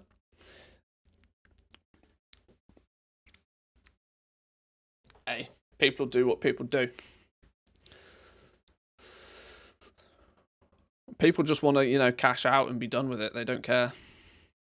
That's usually the more common reason why it happens. Anyway, where'd I get to?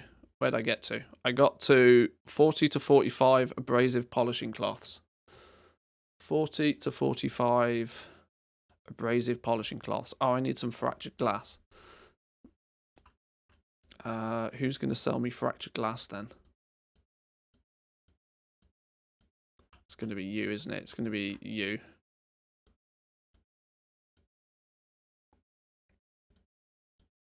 Or not. Does nobody sell fractured glass?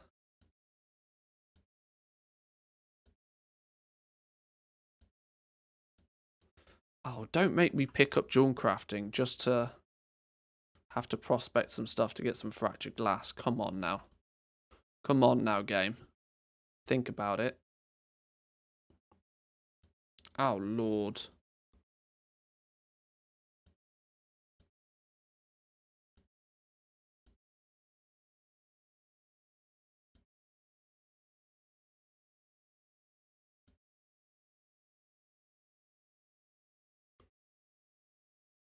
Oh my god, there's no fractured glass. Is there anybody watching that's in this clusterfuck of people that's a jewel crafter that can just trade me some fractured glass real quick? I need 21 fractured glass.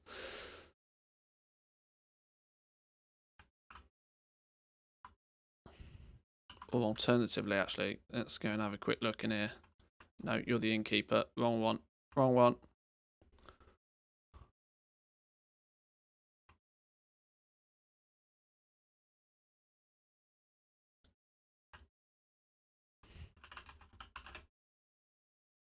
Five available for 1,000 apiece. For fuck's sake. I guess I'm going to have to pick up jewel crafting just to prospect some ores, just to be able to continue practicing leveling tailoring. What a crazy situation.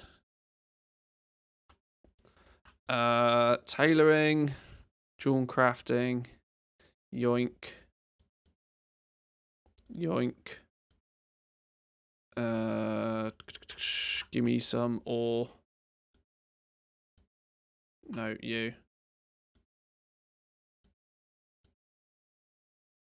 Why is...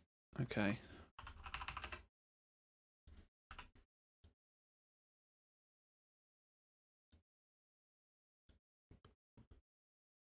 Right, give me some fractured glass.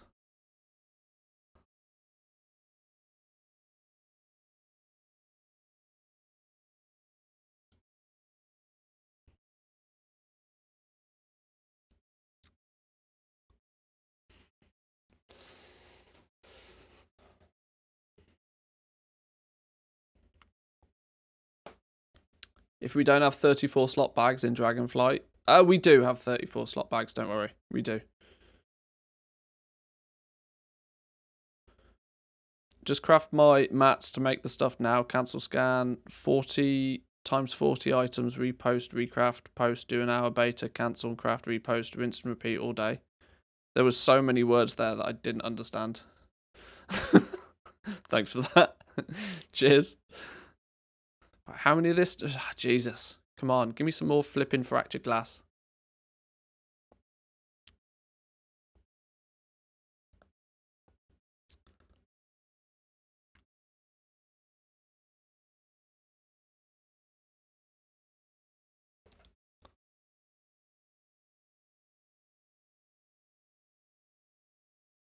Clumsy Nirvana wants to give everybody an ad. I don't think I can even press the button. An ad's just run, I think. But appreciate it.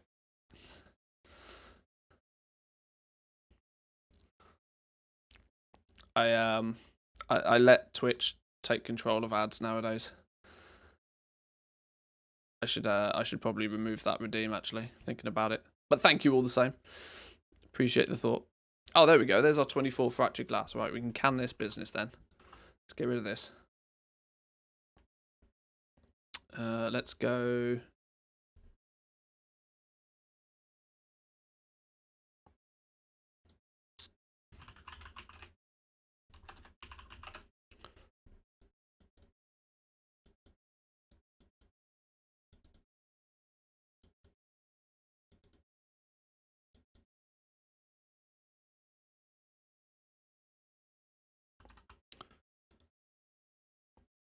So, oh, let's hope this is actually only 7. We need to get to, what do we need to get to? We need to get to 45.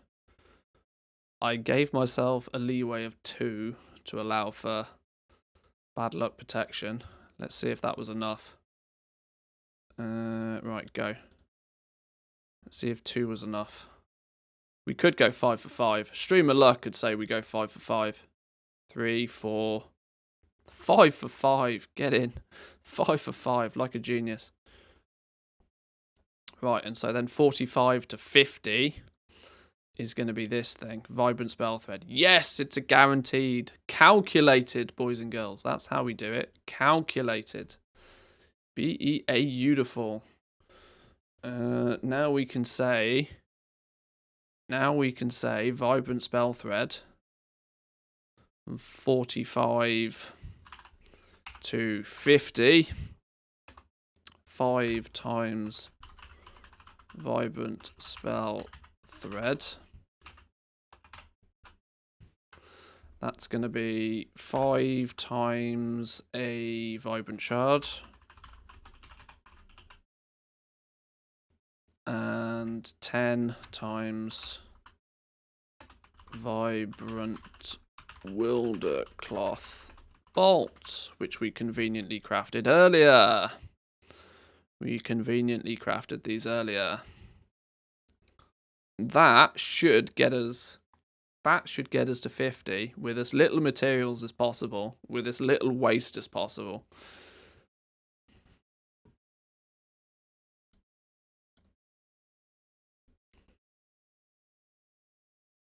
I hope. 48, 49, 50, of which these go orange. These then go yellow. If you want more than 50 points, sure, go ahead, but you want to probably sell some of these first anyway. Cool. That worked out quite nicely. That worked out better than expected. It was a little bit of a kerfuffle at the beginning, trying to work out exactly what was needed, but now we should also have a relatively accurate list of materials that's needed anyway.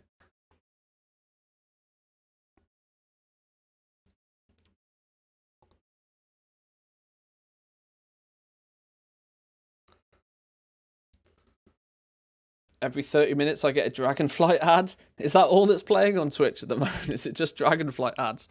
At least it's topical, right? At least it's on topic. Imagine everybody else that doesn't care about Dragonflight that's getting Dragonflight adverts every 30 seconds right now.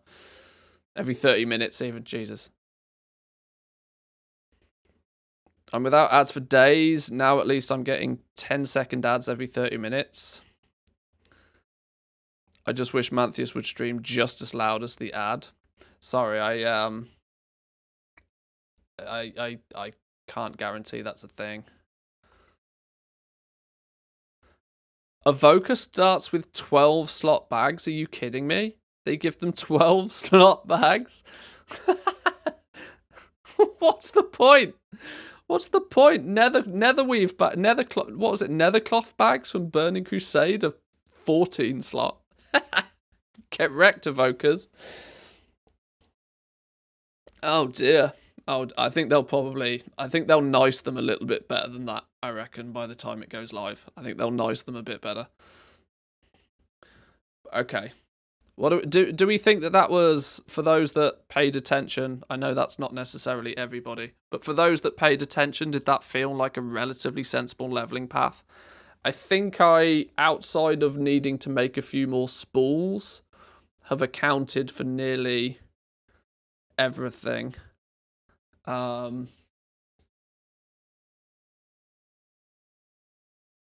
It might require a little bit more tattered wilder cloth than I've got accounted for here, but it's nearly accurate. Unravel thread while you can unravel thread. Make a couple of cloth bands because there's nothing else to do. Then make cloth bolts. You make one tailored cloak. You've unlocked your spec tree. You make some vibrant wilder cloth bolts for later on because you're going to need them and might as well get the points from them. You make a chef's hat, 3 chef's hats, 2 robes, 7 abrasive polishing cloths, and then 5 vibrant spell threads, and you are good. That is your 1 to 50. 1 to 50 tailoring. At least by my calculations anyway, as cheap as possible, using as few materials as possible. Now, in theory, obviously, what you'd probably go away and do now, the logical thing to do now is any spare gold that you want to throw at this is to tick off these first craft bonuses. You'd probably want to go through these now and make one of these.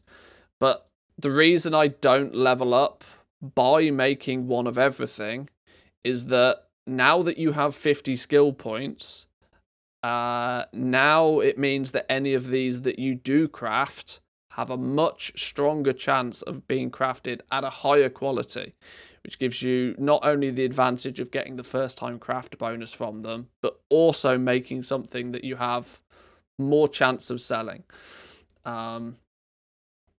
Now, 50 skill points is probably not going to be enough, but if you get an inspiration proc and if you go away and get your profession tools and stuff in place, that might be a thing. Here we go. Explorer's Cloth Robe. Even 50 skill points now has put us in the region where we're making quality 2 versions of these. If you made this when you first unlocked it, you'd probably have made a quality 1 version of it. You'll have a much easier time selling a quality 2 version. Same with the bands, look. These, you are very close to quality 2 on these.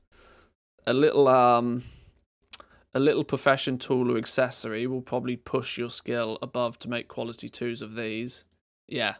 So you want to level in an optimal fashion using as fewer materials with as little waste products as possible. Obviously, you can go out and sell all of these bits and pieces, but it's basically just trash, is the honest answer here. Most of this is practically trash. Then when you go through and you get your first time craft bonuses, you're much more likely to be crafting something that you'll then actually be able to sell over everybody else that levels it in the brain dead easy way, which is just craft one of everything and get points where you get points, you know?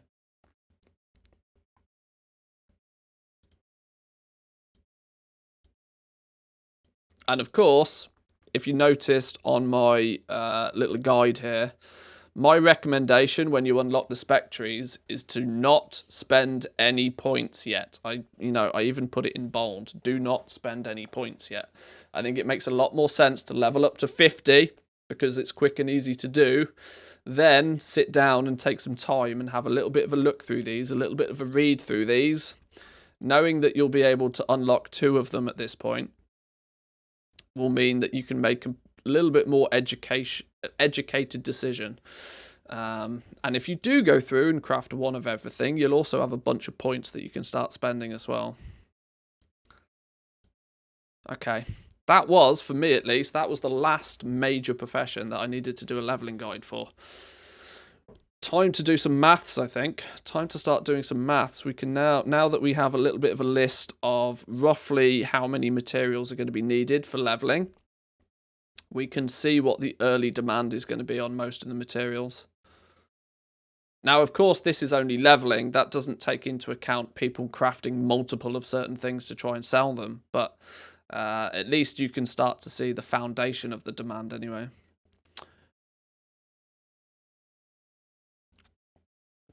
I'm thinking of picking up Enchanting and Jewel Crafting, but I'm a little bit scared because of the global auction house. It's new for everybody. It's new for everybody. The fact that you're even putting some thought into it puts you light years ahead of most people. Most people won't think about their professions or the fact that there's a global auction house until it hits them in the face. The fact that you're even thinking ahead gives you a monstrous advantage over anybody else. Or of most people. You might not necessarily be, able to dominate the global, the regional auction house, but that's kind of by design, right? It's meant to be so that nobody can easily dominate it. People will try. Sweaty degenerates like me will probably try, but it doesn't mean we'll get very far. But yeah, there we go. There's our little leveling path for tailoring. And that now, for any of you guys that have access to this so far, I can see a few of you jumping in. Any of you that have access to this, that is a little 1 to 50. I need to do an update for the leatherworking one. I'll do that in my own time. But that's a 1 to 50 leveling path for all of the major crafting professions now. Now that we have, obviously stuff is going to change between now and the game going live, but now that we have it at least in place, it's much quicker and easier to just jump back into this and make subtle changes as and where necessary. Along with, slowly but surely, every single pattern location being tracked. That's one of my big goals for the launch. I'll shuffle all of this round and make it look neat and tidy, but this is still a work in progress. So full-ish pattern location list is still work in progress. We're still chunking through that as and when we find new stuff.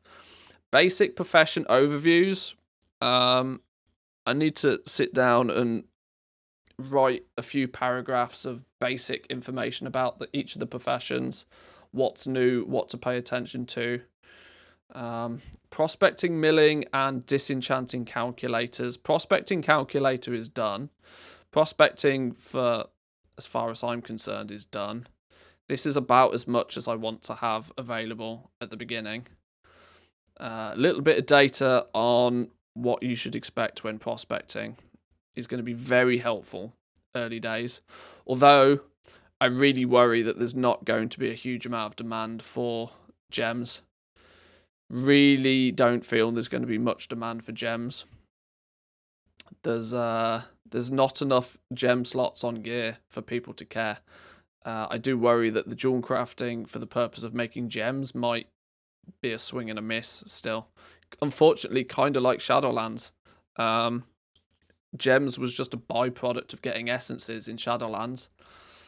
But in Dragonflight, you're not even hunting essences, so we'll see.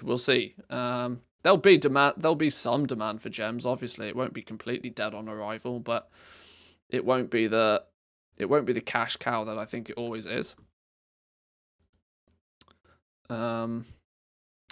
Milling and disenchanting we'll get to. We need to spend a little bit more time doing some milling and disenchanting. Milling, though, is a weird one. I haven't really done anything with milling yet. You can, yeah, it's I copy pasted the prospecting sheet to start milling. Milling's another one where I think you'll just do it as and when you need to, and you probably won't worry about it too much, because you're also incentivized with mill. If you take a look at inscription, you're incentivized with. Oh, okay, this isn't going to showcase it very well. You're incentivized with inscription to mill your herbs and craft your pigments into inks literally as and when you need them, because skill plays a big part. You very quickly go from being able to make only quality 1 inks to being able to make quality 3 inks, meaning you really don't want to mass produce quality 1 inks before you need to. You don't really need the milling rates that much as we needed in Shadow. Exactly, and the fact that Darkmoon cards do not use ink, so you don't, you'll have a basic cost for your inks through milling, but it's not going to be as much of a thing. Milling's also not as complicated, considering you take 1 herb, you mill it, and you get 1 pigment, and then that 1 pigment turns into 1 ink. It's far more of an easy system. There's not this complications of you getting different varieties of inks in different ratios. So milling's a lot easier. And then, of course, there's enchanting. Enchanting's going to be an interesting one. We were looking at enchanting earlier on in the stream today, being that realistically, you might be able to shuffle for your own enchanting mats, which is really quite weird. We worked out that if you could you can take 600 dust, add 200 Wraithbark to it, make a bunch of stuff, disenchant all of that stuff, and end up with more than 600 dust. So there's a net positive shuffle on dust by adding some herbs, which is interesting.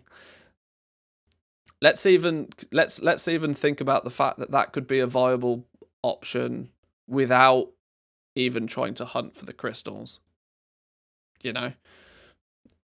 It could be a weird situation, but we'll see. We'll test. So that's on it ongoing. the basic 50 to 100 leveling guides, I've, all apart from cooking and a little adjustment to leatherworking, have now done. Now I can start making the spreadsheet actually do some fancy spreadsheet-like stuff. I know it's a spreadsheet, but at the moment it doesn't do any calculations. It doesn't do anything particularly fancy. None of the professions are more than just information at the moment. But now that we sort of have rough idea of what is going to absorb what materials, we can put together a global material list, start plugging in some numbers, start estimating what things might be valued at, what materials to keep your eyes on, and eventually, assuming that it's all going to be supported nicely, integrate some Trade School Master API to it as well to automatically update prices. Then we can start doing the clever stuff. That's my goal. I'm not too concerned about getting all of the clever stuff done for the launch, because it won't be until we actually have the economy to play with. We won't get to really see what is in demand and what is not. We can do the clever stuff later. This is all about getting the basics in place, understanding the system, understanding what crafting is going to look like, understanding what gathering is going to look like, understanding what the leveling of the professions is going to look like. When you've sussed all of that out, then you can start doing some fancy spreadsheet stuff. So the new ordering system isn't available yet. No, I did a little video on it yesterday, putting forward my thoughts on it, which the TLDR is that I'm not impressed with the work order or crafting order system. I don't think it's going to be any good. We still haven't seen it to be able to test, so we'll find out. Wowhead class guides will be interesting if they include crafted gear. I'm quite sure there'll be, the smart class people that will be doing, trying things out, simming their characters, testing different gear to find out what's best in slot. Soon as those guys have some relatively solid builds to play with, we'll find out. And of course, if anything from crafting ends up being BIS, we'll know what to do, we'll know how to get it, we'll know how to focus towards it. So it's all slowly coming together.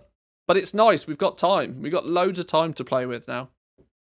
Loads of time. There's still like nearly 2 months until the game goes live. Sure, we'll have a pre-patch at some point. We'll have a pre-launch event. We'll probably get to spend a week playing around with evokers. Everybody get their evoker leveled up, I guess, for a while. We've got loads of time. It's all good. I might leave it there for today, though, boys and girls. I'm getting hungry. I need to go get me some food. We will be back tomorrow, although tomorrow's another busy day for me. I've got a lot going on IRL this week, so we'll see what happens about tomorrow. If I don't stream tomorrow, I'll do my best to get at least a video out for you anyway. Either way. Failing that, we'll be back on Friday. So thank you all for joining today. Hope you enjoyed. It's 50% experience bonus in retail. So, if you've got nothing else to do, if you're unfortunately not with the beta, head over, get some characters leveled, get those alts leveled, make that gold, get prepared. But enjoy the rest of your day, boys and girls. Have a good one. I'll see you all next time. Peace.